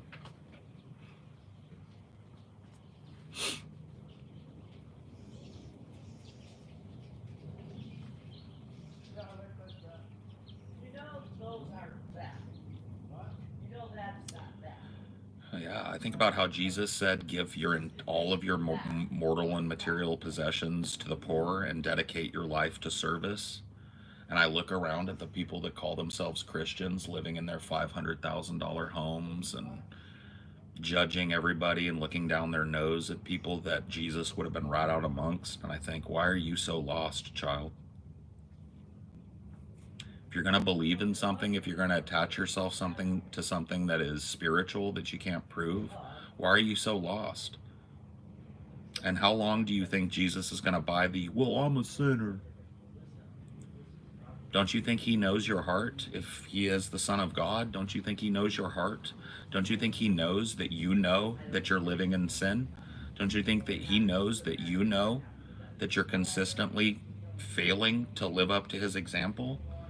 And that you're not trying? Do you think that Jesus said anything about forgiving people who don't attempt to make atonement for their sins?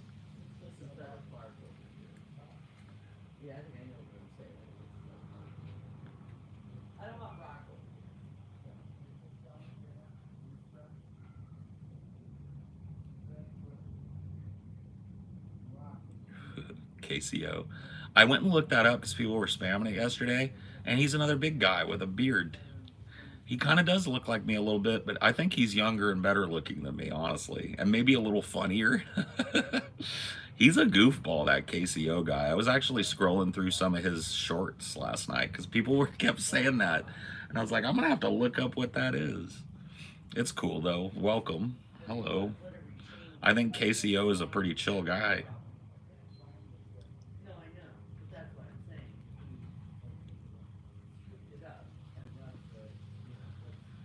Pretty anti-religion, but Jesus, as described in the Bible, is based. Sure, yeah, I was saying, yeah. I love the Jesus movement at the beginning of the hippie movement. You know, hippies weren't always called hippies.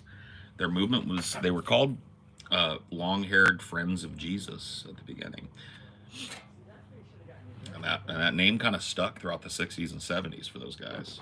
There was this thing called the Jesus movement where they took the Bible and they removed everything that wasn't something that talked directly about Jesus or something Jesus said.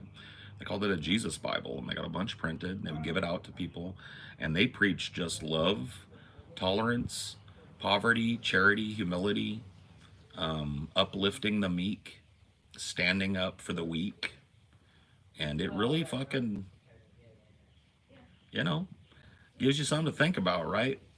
Of course, they were opposed by the Christian conservative establishment and labeled as druggies and hipsters and blasphemers and cultists. Because you'll find if you are around Christians, I think that there's a lot of them that fear nothing more than being held to the standard that they profess with their mouths.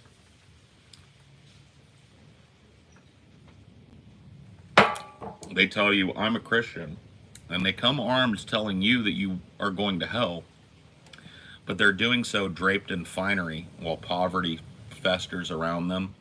They're otherizing me when Jesus would have been throwing his arms around me and bringing me to his bosom and telling me I'm a loved child of God. They're shaming me when Jesus would be uplifting me and casting them from the temple. I'm more Jesus than you are, and I don't even believe in him.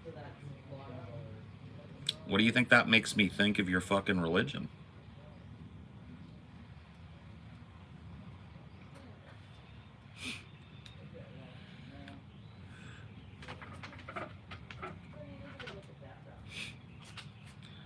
You Jass, you're gone, dude. You just get rid of him.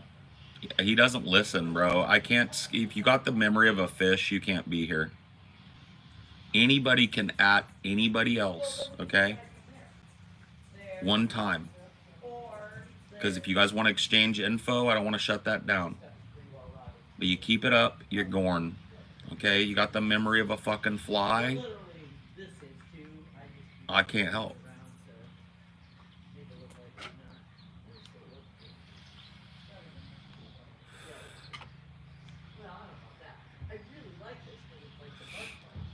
Why do you think the hippie movement in the 60s counterculture failed? Because people won such a big victory that they thought they could get complacent. They didn't learn the lesson fully. Well, the lesson of the 60s and the hippie movement and the anti-war movement and the civil rights movement should have been, this battle goes on forever. We figured out the lever by which we control the capitalists and the warmongers, and we can never let go of it now. Every time they come close to our rights, every time they come close to austerity, we shut them down again. But what happened is that the hippies won the battle to get Vietnam stopped. They won the battle to get the civil rights era ushered in and codified into the Constitution. And then they got comfortable, because what happened after that, other than some economic fuckery, was a whole lot of like prosperity. That generation of people, the hippies, do you know what we call them today? The boomers. So they got complacent. They got wealthy in comparison to you, but as blue-collar laborers. And they said, we won. Look, we won. Our paradise is here. A working man brings home a paycheck that can pay for a big, nice house and vacations and stuff, and he can raise his children with pride and not have to be poor. We won. And so they got covetous. They got rich. They got covetous of their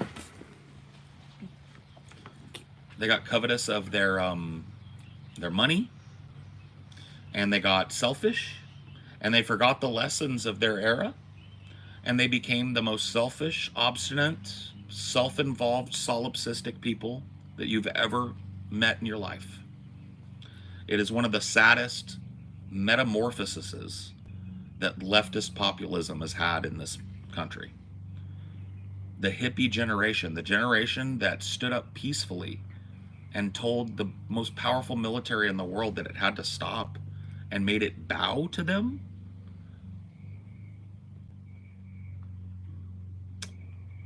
were assimilated. They forgot the lesson of their movement, and they lost the will to continue the fight.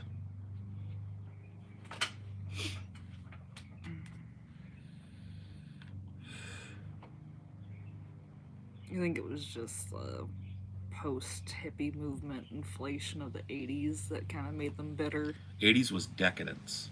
But then it was a That's lot when of my parents, inflation. that's when my, yeah, but my parents built the home then. They bought their cars then. They had all their toys and all their records and the big hi fi stereo, big TV, parties all the time, trips all the time, vacations. Dude, when I must have been 9 or 10, Mhm. they loaded me, my sister, them, and my uncle Little Ray into a limo and had that limo take us from Madeira to Los Angeles to see Michael Jackson. But that decadence led to a lot of inflation. That decadence killed them. It poisoned their souls. It poisoned their souls. It poisoned them.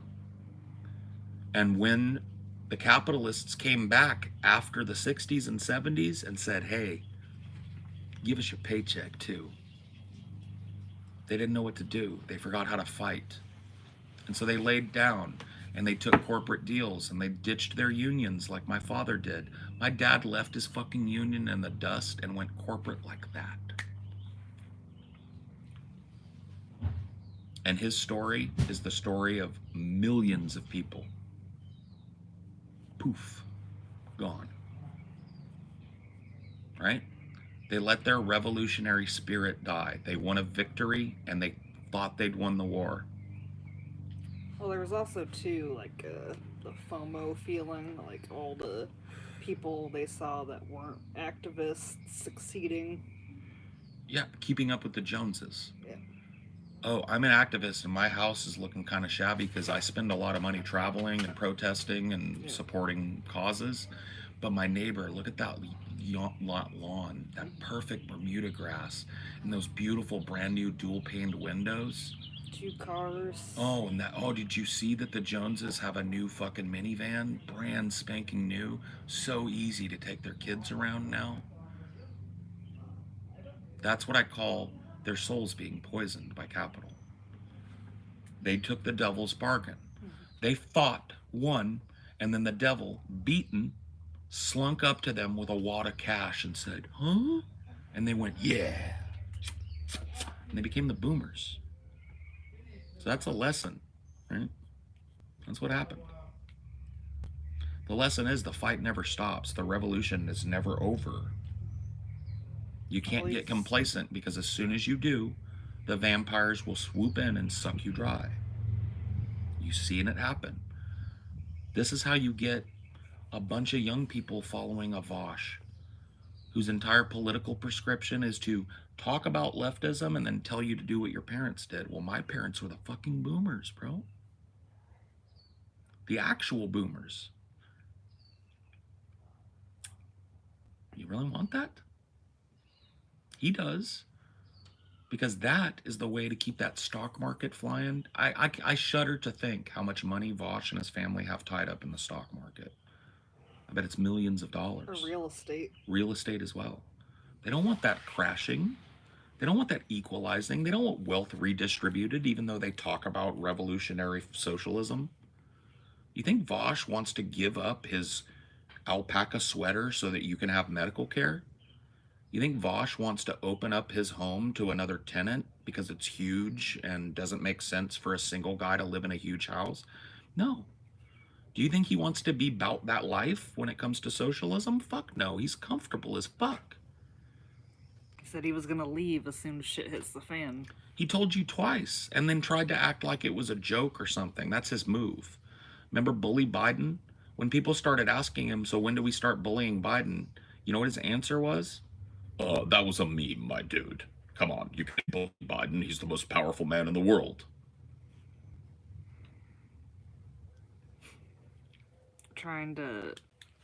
There was this dude in the subreddit a while back, like, Vosh is encouraging people to work with this organization to get leftists elected. And I looked at that website. The only candidate they were phone banking for was, like, Kamala Harris Light.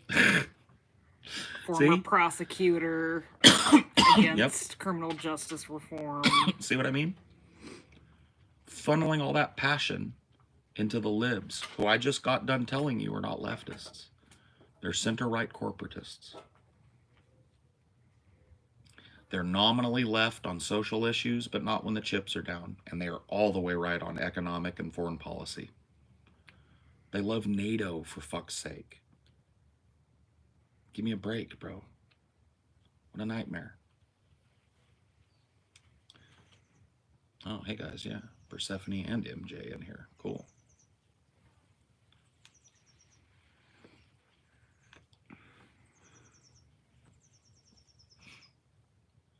Hey, Paul, ditch the DSA and become a real communist. I'm not a member of the DSA. I just argued that turning young leftists away from the DSA is bad praxis.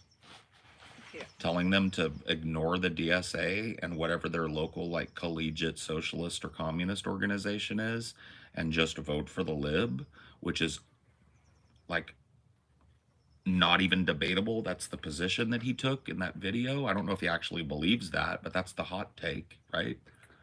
Well, Telling kids to ignore an organization like the DSA, which is a framework for organization and funding of leftist causes, is, and then funnel that passion into John Fetterman, you know, or AOC or Kamala Harris Light. The DSA is responsible for AOC. AOC is a member of the DSA, so they're not even that radical. Exactly. So it's just like you're trying to turn people away from a nominally leftist organization that acts kind of like as college kids' first introduction to leftist theory, and you're telling them to not waste their time reading, and you're telling them not to waste their time listening to music, and you're telling them to funnel all their passion into canvassing for liberals. Yikes, my guy. Very unbased, my dude. Very unbased.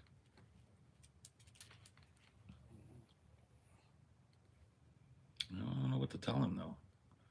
I don't know what to tell him that ain't already been told.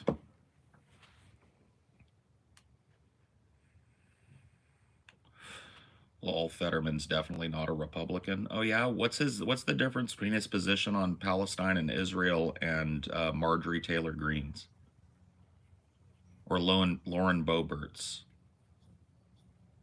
I'll wait. He's not on the right. What's the difference between his position on the genocide in Gaza and a right-wing fascist like Neanderthal Barbie? I'll wait. You know what? I'm not going to wait because you're not going to be able to give me anything. Well, That's not a leftist. So what is it? That's a center-right corporatist. Like Jon Stewart pointed out the irony recently of, like, we're funding the bombs and feeding the victims of those bombs. Right. Made this aid barge. Yeah. So wait a minute. Your argument for him being a leftism is that he's further right than Marjorie Taylor Greene on Israel? Great argument, my dude. Did you go to the Vosh and Destiny School of Internet Debate Broing? I just answered back. What do you got? So your argument that John Fetterman is not a right-wing guy is that his position on Israel is farther right than Marjorie Taylor Greene's. Balls in your court. The eye of Sauron is upon you, and your next answer will determine your fate. If your next answer is snarky and unreadable and doesn't have a cogent argument that engages with what I just said, you're banned. How does supporting Israel make you left or right? I see people from both sides of the aisle supporting them. It is a right-wing position to support an authoritarian government genociding a population. I know you probably didn't learn this in school, and you definitely didn't learn it from your political commentators. Supporting a fascist regime who's currently genociding a population of people is a right-wing position. Hi, welcome to Baby Leftism 101. I'm your introductory host, Paul Zigo. Today, we're going to talk about the absolutely fundamental basis of leftism, the support of the proletariat, and how that cannot be reconciled with genocide, war, and capitalist exploitation. Do you need any more instruction? Can I help you to avail yourself of the knowledge of where to find your local community college and your right to audit a class without paying? Because I think sitting in on a basic class that would cover history of the world politically, the history of power, the history of the United States, or a current and up-to-date class on the basics of civics, I think would really avail you of some of the knowledge that you need to have an adult conversation with me. I'm a 44-year-old man and I've read more books in my life than you've probably ever touched. Go to community college. You lost me there, brother. College is a scam. I just told you you didn't have to pay a thing. I just told you community colleges, if you live in a city, you have the right to audit that class free of charge and avail yourself of all of the learning in it. So you don't even have to participate in the scam, my dude. But you don't care to hear that, right? Because it would involve getting up off your ass and actually getting smarter rather than just getting your prescriptions from some talking head on the fucking internet. You can't question me on history. I can just tell talking to you that I'm better read than you, which means that I have more knowledge of prescriptive fucking events in history and I can fucking process them better than you. And you don't regret going to college even though you didn't Fuck no. graduate? I did more college than most people. You realize that the early college degree, bachelor's degree, and people that have quote unquote some college, they perform the same on the job market. There's functionally no different. They're thrown into the same fucking group. They like seeing that you went, period. Yeah. You avail yourself of a lot of knowledge, even those like quote unquote BS like entry level stuff. I like took history. 3 political science classes and a special class that was based around it. It counted for a social studies credit, but it was a one-off class. You know how they do that? Yeah. Called a history of power. That was all about the transfer of political power from people to the government and back and forth and how that power flows. Right? I'm not saying that makes me some kind of fucking expert. That means you can't come in here with basic shit and expect to confuse me like other people might be confused.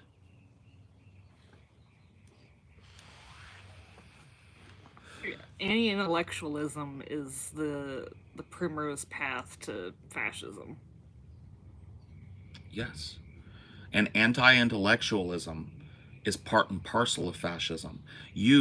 When I tell you you can go to college for free and not appear like an uninformed person in your next political talk by availing yourself of some free knowledge at college, your answer was not, oh, maybe I will do that, dude. It was, college is a scam. Because you know what? That was the argument that let you sit around and do nothing and stay dumb. And I understand the impetus to want to do that. It's hard to challenge your preconceived notions. It's hard to read books sometimes and not agree with them and have to really think and ponder, how does this fit my worldview, if at all? Man, growing up is tough. Man, learning to navigate the adult world and all its intricacies it's a tough fucking thing to do, man. But if you don't do it, I can't talk with you. Because I'm not a teacher. Especially the internet, like you can do a lot of these, like if you don't want to go to the college to learn anything, there's all these like crash courses like just gotten certified to be like college credits, but there's all those other ones that you can watch that aren't part of their fucking program yet. Have you read Marx? I've read Das Kapital. I found it to be dry and inaccessible. It's one of the reasons why I don't label myself as a socialist, because I think that socialism, communism as political theories, right? I think that they have a lot of value in them, but I think the things that we revere, the tomes that we revere, the establishing works of socialism and communism are dry, dusty, and filled with a lot of stuff that doesn't really fit with the modern world. Yeah, like when was Das Kapital written? Like the late 1800s? Yeah, late 1800s, and it was like widely read in the 1900s. He was establishing so there are a lot of things Marx did. One of the things I never hear like bread tubers talk about that Marx did was he and Engels established the International, which was a European global labor union that touched off the labor revolution here in the United States just post-Civil War in the Gilded Age. There were people that were taking prescriptions and people here in the United States taking orders directly from Marx and Engels. They established a chapter of the International in Chicago at the beginning of the labor revolution here in the United States. People don't know this, right? That I agree with. That Marxism and the letters between he and Engels regarding the International, I would recommend you avail yourself of. I've read those. I think those are way easier and way more modernly relevant than anything in Das Kapital. I mean, Das Kapital is. Am I wrong in saying that it's like a timeline for a revolution? Yes, but it's an insanely detailed one and Yeah. an insanely dense Yeah. one. Do you like Noam Chomsky? I love Chomsky, but you know what I hate about Noam Chomsky? How libs will call him based in between electoral cycles, or every, oh, sorry, let me get this right. Libs will call him based every 4 years when the electoral cycle comes around, and Noam says, I think ultimately it's probably better to vote for Democrats. They go, base! But then after they get the fucking lib in power, they call Noam Chomsky all kinds of names because he doesn't support fucking arming the Ukraine. He doesn't support fucking dumping weapons on Israel. And so they go, that fucking guy's over, man. Noam Chomsky, you hate to see it. But I guarantee you, dude, if Noam Chomsky lives long enough to this election and he fucking is in on a fucking thing and he says, I think you should vote for Joe Biden, they're going to go, based! Oh, Chomsky, common Chomsky W, my dude. But as soon as he opposes fascism here in this country, as soon as he opposes that liberal establishment and calls out warmongering for what it is, they're going to go, very unbased, my dude. Very un-NATO pilled, my dude. Wow, Chomsky's really a fucking idiot, isn't he? I can't believe I ever listened to him. And then they'll forget they said that when it's time to call him based again. You have a pretty good Chomsky impression? I think that in my experience, the support of Israel tends to be a bit fascist in nature, even if the person that holds the position doesn't know that it's fascist. In my experience, people that support Israel often do so for religious reasons, and as we know, religion is one of the highways that fascism uses into the psyche. Right? It's not hard to do. I got a question. Yeah. Do you think like the atheism movement's anti-Muslim stuff contributed to some racism and like lack of empathy for people in the Middle East? Say that again. I want to make sure I got the whole question. So, do you think atheism, like the atheism movement's like anti-Muslim rhetoric, do you think that contributed to racism and like less empathy for the Middle East? Yes, and crazily enough, amongst mostly leftists. Yeah. What ended up happening was, of course, atheists, you know, as an atheist and an anti-theist, I oppose kind of modern religion in all its forms, in terms of its power structure, right? I don't oppose people's right to believe in it or go to church, but I oppose the power that they exert over the world. Like the Vatican sitting on 1,000,000 fucking beautiful works of art that nobody ever gets to see. Like churches assimilating children and abusing them. Prosperity gospel churches, etc., right? I apply the same thing to Islam. I see Islam exploiting its followers in the same ways that I see Christianity, and that makes sense. They're both Abrahamic religions, right? So they have similar kind of structures of power and prescriptions for that. And I think, you know, in being an atheist, we wanted to really challenge, because there was this movement, I think, post 9/11 to normalize being Muslim, which I was fine with in terms of I don't want people beaten in the streets or shouted down or otherized because they are Muslims. But I think that it was useful for people on the right to have this group of really smart leftists who were passionate that were also calling Islam a fucking murder Well, it cult was that and a Charlie pedo cult. Hebdo thing that kind of really set it off. Well, that was later. I'm talking earlier than that. I'm Yeah. talking 2002, 3, 4. Yeah, yeah.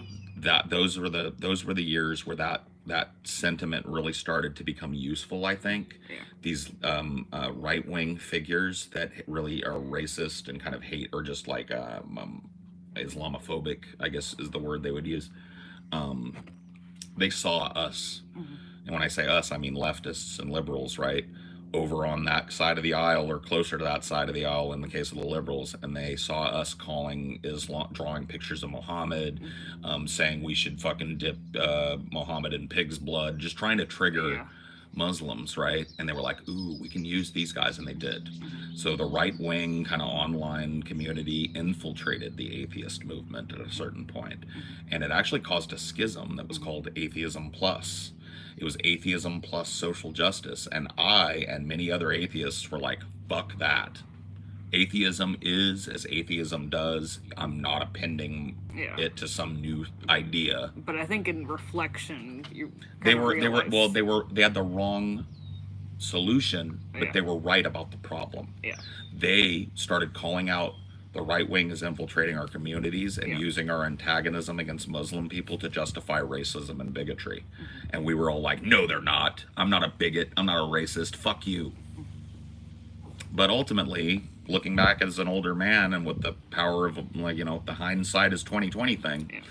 Yeah, like I said, I don't think atheism plus was the way to go, because trying to get atheists to get together on any decision like that is like herding cats. So I think that was the wrong solution, but the correct identification of a problem that was developing. Misogyny and bigotry was starting to creep its way into atheism, and they said, we got to take a stand here and say we're humanists and feminists and we don't believe that shit. And we were like, no, I don't want to append my other social beliefs to atheism. That's part of the problem. It's not a belief system. I can't say that anymore if you tell me it's atheism plus this plus this. Then when they come to me and go, how's that different than a church? It has a belief system. I can't say to them, I don't have a belief system. I have a lack of belief. Now I can say, oh yeah, I guess it is a belief system because all this political shit. So I think we were right to oppose atheism plus as presented, but wrong to oppose the message. That we need to kind of be on our toes about these right wingers thinking that we're on their side. Well, I think TJ really struggled because he drew a lot of these anti-SJWs that morphed into the alt-right, and then as he changed, they started leaving. Yeah, I mean, I wouldn't seek to fucking put words in TJ's mouth. He's talked about it a couple of times, how he feels about that. I know that when I became friends with him, he was kind of locked right in the midst of that anti-SJW arc. He was really banging them out. I think I met him just like a year after he released that It's Only Sexist When Men Do It video that really put him at the top of the heap on YouTube as the first guy to start calling out feminism and its absurdities. And so when I met him, I remember we talked about it at length under the lemon tree at the murder house. I love that. In West Hollywood. And yeah, I remember us disagreeing. Not fundamentally. I did think that the absurdities that he pointed out about the modern kind of SJW movement, I still agree with a lot of those. I do think that kind of a lot of that is college kids just figuring themselves out and wanting to pin themselves to something they believe in. I don't think it's a bad thing, but I think it was being taken way too seriously by people. Well, extremism is rewarded on the internet, so I think a lot of them were seeking just the extreme reactionary thing to get more popular. Well, that was kind of the argument. My argument was, yeah, is it bullshit? Yeah, but these are college kids, dude. We're not kids. Like, you remember what it was like to be full of piss and vinegar and fucking 18. And he was all, like, libertarianism at that point. I brought that up to him, and he agreed with me, but he was just like, I think it's going too far. And maybe he was right, you know, like, in terms of, like, it being too front culturally. And I know his position on that changed, so I don't want to put that on him now. But at the time, you know, it was a disagreement that we had, I think, philosophically, but we had so much in common that it was very easy to set that aside and even to go along with it sometimes, because it's not like I didn't agree that the feminist slam poetry was kind of cringe, or I didn't agree that Big Red screaming in a dude's ear wasn't a little cringe, or whatever. Or Trigglypuff. You remember Trigglypuff? That wasn't a little cringe, right? But, you know, looking back over it, I'd rather have cringe than the boot. And I think I always had the boot in my mind, and I think TJ maybe, and like I said, I won't put words in his mouth, I think maybe he lost sight of the boot a little while.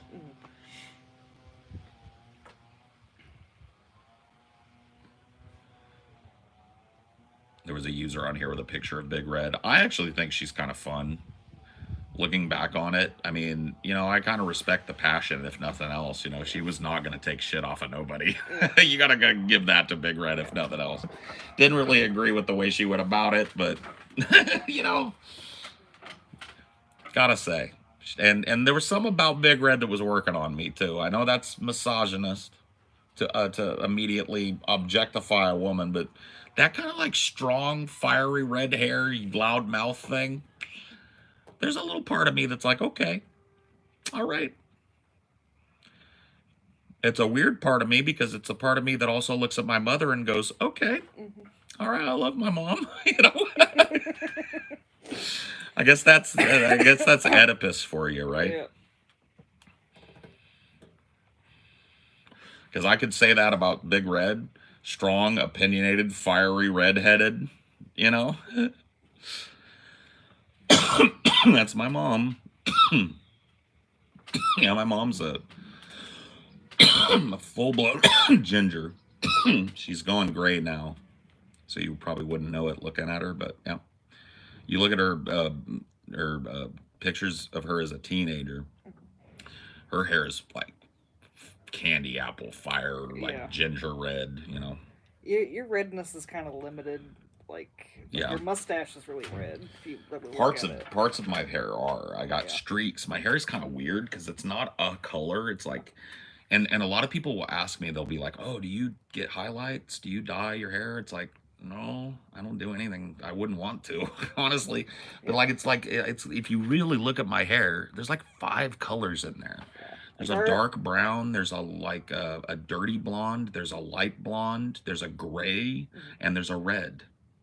Like our hair looked more similar when like I had more recently dyed my hair and bleached it like red. Yeah. Well, not only that, it looked more similar before I started getting more sun. Yeah.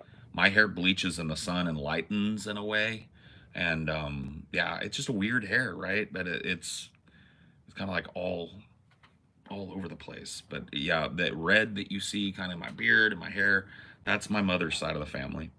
Your mustache really. Mustache too. Yeah, the mustache gets pretty red. And you got the ginger eyebrows. And Yeah, the eyelashes. ghost, the daywalker eyebrows. Yeah. People ask me, why do you shave your eyebrows? No, I don't, my dude. They're there. They just don't really exist. They're very, very light and very wispy. Where's AIU now? I have no fucking clue, dude. You haven't thought about him, and People bring these old like DP kind of antagonists up sometimes, and they're asking me like, "What's he up to, man? What do you think about that?" And all I can say to you is like, I haven't thought about that person until you brought them up for probably 8 years. Like seriously, no joke. I can't even remember most of the shit that went down on that show with AIU. I don't remember, bro. I've done hundreds of shows between then and now. Hundreds, literally hundreds and hundreds of shows. I don't have the same facility that a fan does. It's a different thing. I have a different relationship with the work that I do than you do. That's what it comes down to. There's nothing wrong with that, but I feel like I let you guys down sometimes when when you try and bring up these old things because you want me to have a vibrancy about it like I just lived it. But oftentimes, 99% of the time, I barely remember it, guys. well, it's like the difference between a show you watched on TV and like remembering what you had for breakfast a Right. week ago. Right. Just got a body about a week ago. Do you have any recommendations on becoming a content creator? Yeah, but you're not going to like them. And take this as tough love if you want to take it negatively. How can you do this for a living? I do this for a living. I've done it for over 10 years. How can you do that? And I hate to say this to you, but it's only because I want to inspire you to pursue something more attainable. You cannot. Now you can be adjacent to it a lot more easily. Like if you're Sure. a good editor, you have a lot more opportunities with that. Yeah, and I don't mean to be discouraging with that, but I hate that this generation, when you ask kids and young people up into their 20s, like, what do you want to be? The most popular answer now, especially amongst kids that are in like grade school and middle school, is I want to be a YouTuber, or I want to be an influencer, or whatever the fuck, right? I want to be a TikToker. And you can't, okay? You cannot. It is a fun thing to do, right? But to be a content creator that makes money doing it, you cannot do it. Well, like, not that you haven't worked really hard at it, but you also had some lucky straws that you pulled. That is why I don't bullshit people around Yeah. and try and act like, ooh, I'm a self-built. No.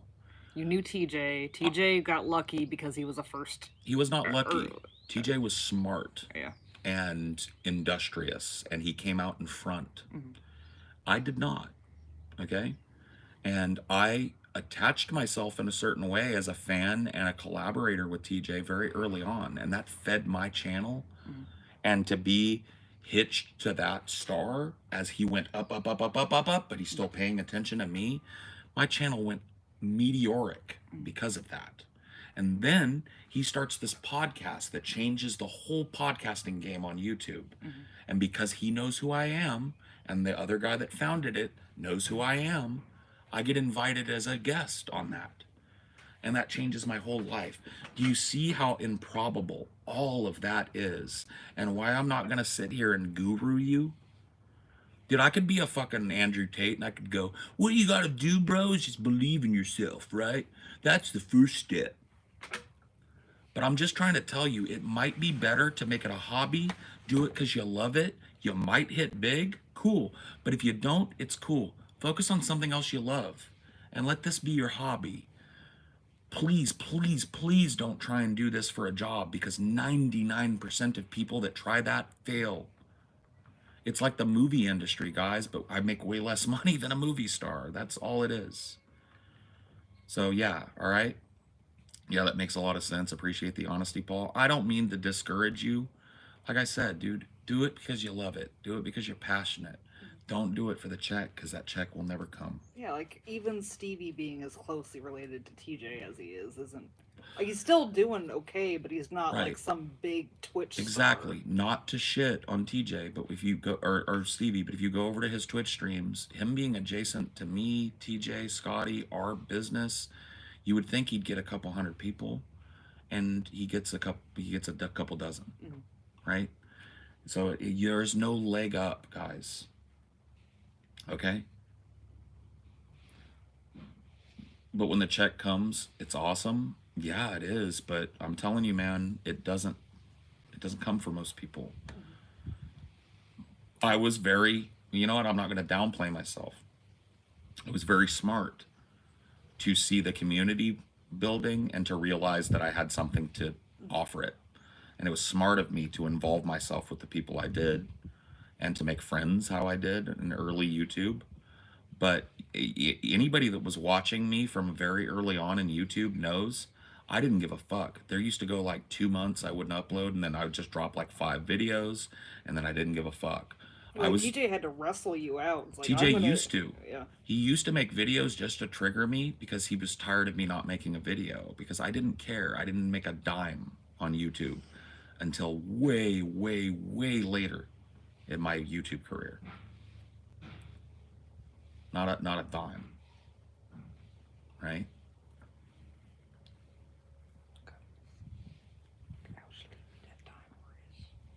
He's so sleepy and so comfy. He's kind of in the shade, but kind of not. Perfect.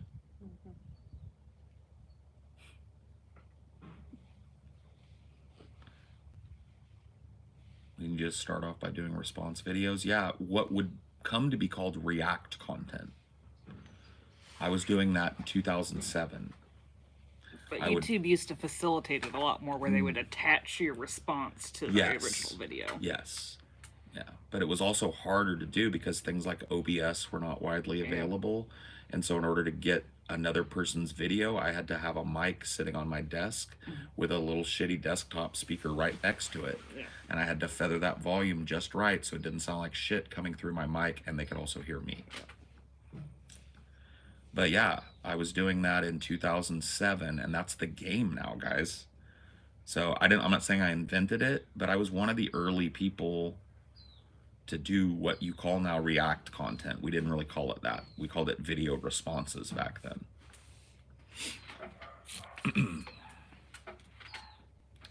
Yeah, that's pretty much all I did on YouTube. I did a couple little skits, a couple little one-off videos where it were just me talking, but most of it was me responding to someone. Well, live streaming took forever to come to YouTube. Yes, it did.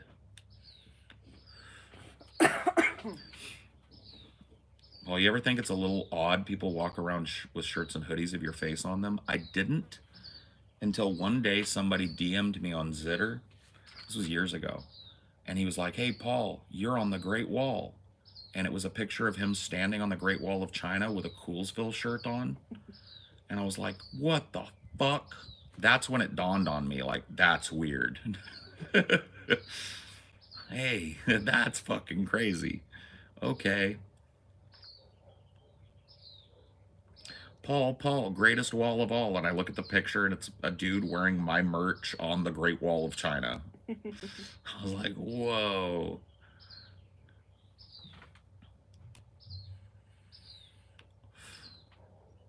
You guys need to do stickers again so people can tag shit with them. Yeah.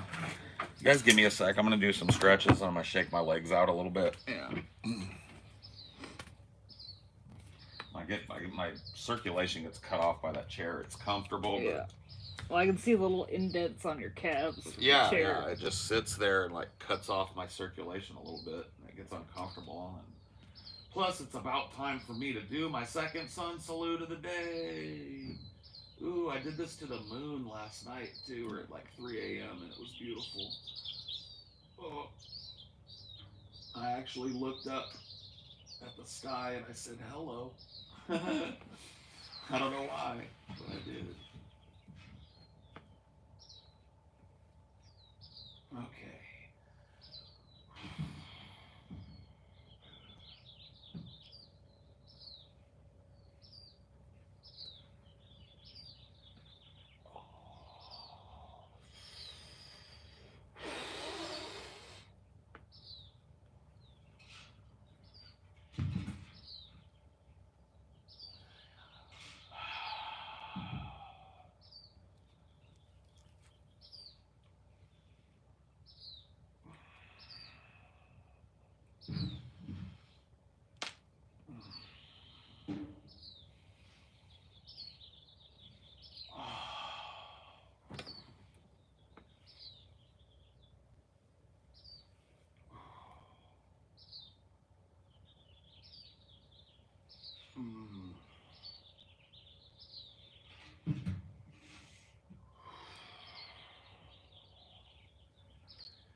Oh my goodness, man. That's like being reborn sometimes. It's like you second start on your day. Wow, that's fucking amazing, man. Holy fuck. Is he jerking off? No. I was standing in the sunlight over here and I was doing my yoga poses that I do. I try and do them 3 times a day. I don't always get through every pose because sometimes I'm hurting pretty bad, but man, that flexibility has helped me. What is actually going on? I'm sorry, I was doing yoga. I'm vocal when I do it. I've learned to not stifle that because I'm in a lot of pain when I do it. My back and my neck and my shoulder joints are all very fucked up from just years of like donkey labor shit. Lifting things that were too heavy and having to do it improperly because my back doesn't support weight properly. And so I'm in a lot of pain when I do those stretches, but god damn, do they feel good. Oh, the payoff is endlessly, endlessly beautiful. Can you levitate yet? I can't even do a lotus yet. I do a half lotus position when I meditate. And I don't do that often enough, but I'm looking to get back into it. I did a little out here last night under the stars. Yeah. And the only thing I lacked was a comfortable pillow. Because my butt hurting kept interceding on my communion with the universe. I kept going like, please guide me, please show me what my biology can avail the universe of. And it was like, your ass hurts. It's that good kind of pain? No, it's not really all that good, but the after effect is good. And the fact that I am so flexible now. I mean, you've seen me Yeah, well, over like, at I the think waist. just your stretching prepared you for all that walking we did on that trip. Yes, yeah, it did for sure. My hamstrings are so nice and limber now. They still need some work. Yeah. They're so nice and limber now. My back is so flexible. I do this thing. I don't know what it's called, but it's a pose that I learned where you have your hands here, right? You do this, and then you lean back as far as you can. You push those arms back, and then you lean to the side, right? And this motion has to be very fluid. And I couldn't do it at first. I watched people do it, and I tried, and my back was just like, no. So you go like that, and then you move your back like this, all the way around in a big arc to the front. You hold it in the front and really get deep down base into your leg and core muscles, and then you do the same thing the other way. You roll it back behind your head and back up. And I do that standing and in full stretch. Oh my God, that is fucking one of the most magical feelings. But it took me like 6 months to be able to do that. 6 months of every day just bending at the waist and letting my spine decompress, doing floor work, all of that stuff, doing little hamstring stretches and laying on the ground sometimes to help my spine kind of like push it a little bit into that way. I do not get down on the ground because it is very hard for me to get all the way down off the ground. My knees and my weight. Shifting my weight, I can do it if I need to, but as of right now, it really hurts my knees and my ankles to get down in that position and to get up from it. And my weight is still pretty high. I still weigh about 300 and what was it? 330 pounds. I need to shift about 30 or 40 or 50 more pounds before I can really start gaining back that agility and that ease of getting up and down all the way to the ground. I did show people this. This is new to me. Being able to stand up that easily with no pain is like something I haven't been able to do since I was in my 20s. Do you like deep tissue massage? No. Well, I do, but only with a person that I trust because my back is very fucked up and deep tissue can sometimes press on a muscle that is supporting a part of my back that is really sore and fucked, and they can move my back in a way that really hurts me. And also your curve is in like a weird place, so it's hard to tell where your curve is. Like, there was a couple times you said I tried, but I was like pushing on your spine rather than your shoulder muscle. Paul is talking about how good his body is now with a cigarette in hand. Do you plan to quit smoking? Yes, I do. I'm just not piling everything on myself at once. That's a recipe for failure.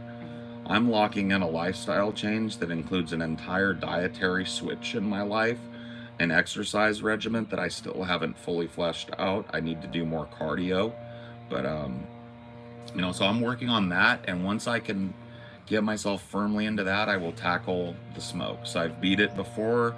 The last time I stopped smoking, I stopped for over a decade before I picked back up again. I think I stopped in 2010. That's when I got my first vape. And it wasn't until we met in 2019 that I picked up again. So very close to a decade. I'm a bad influence on Paul.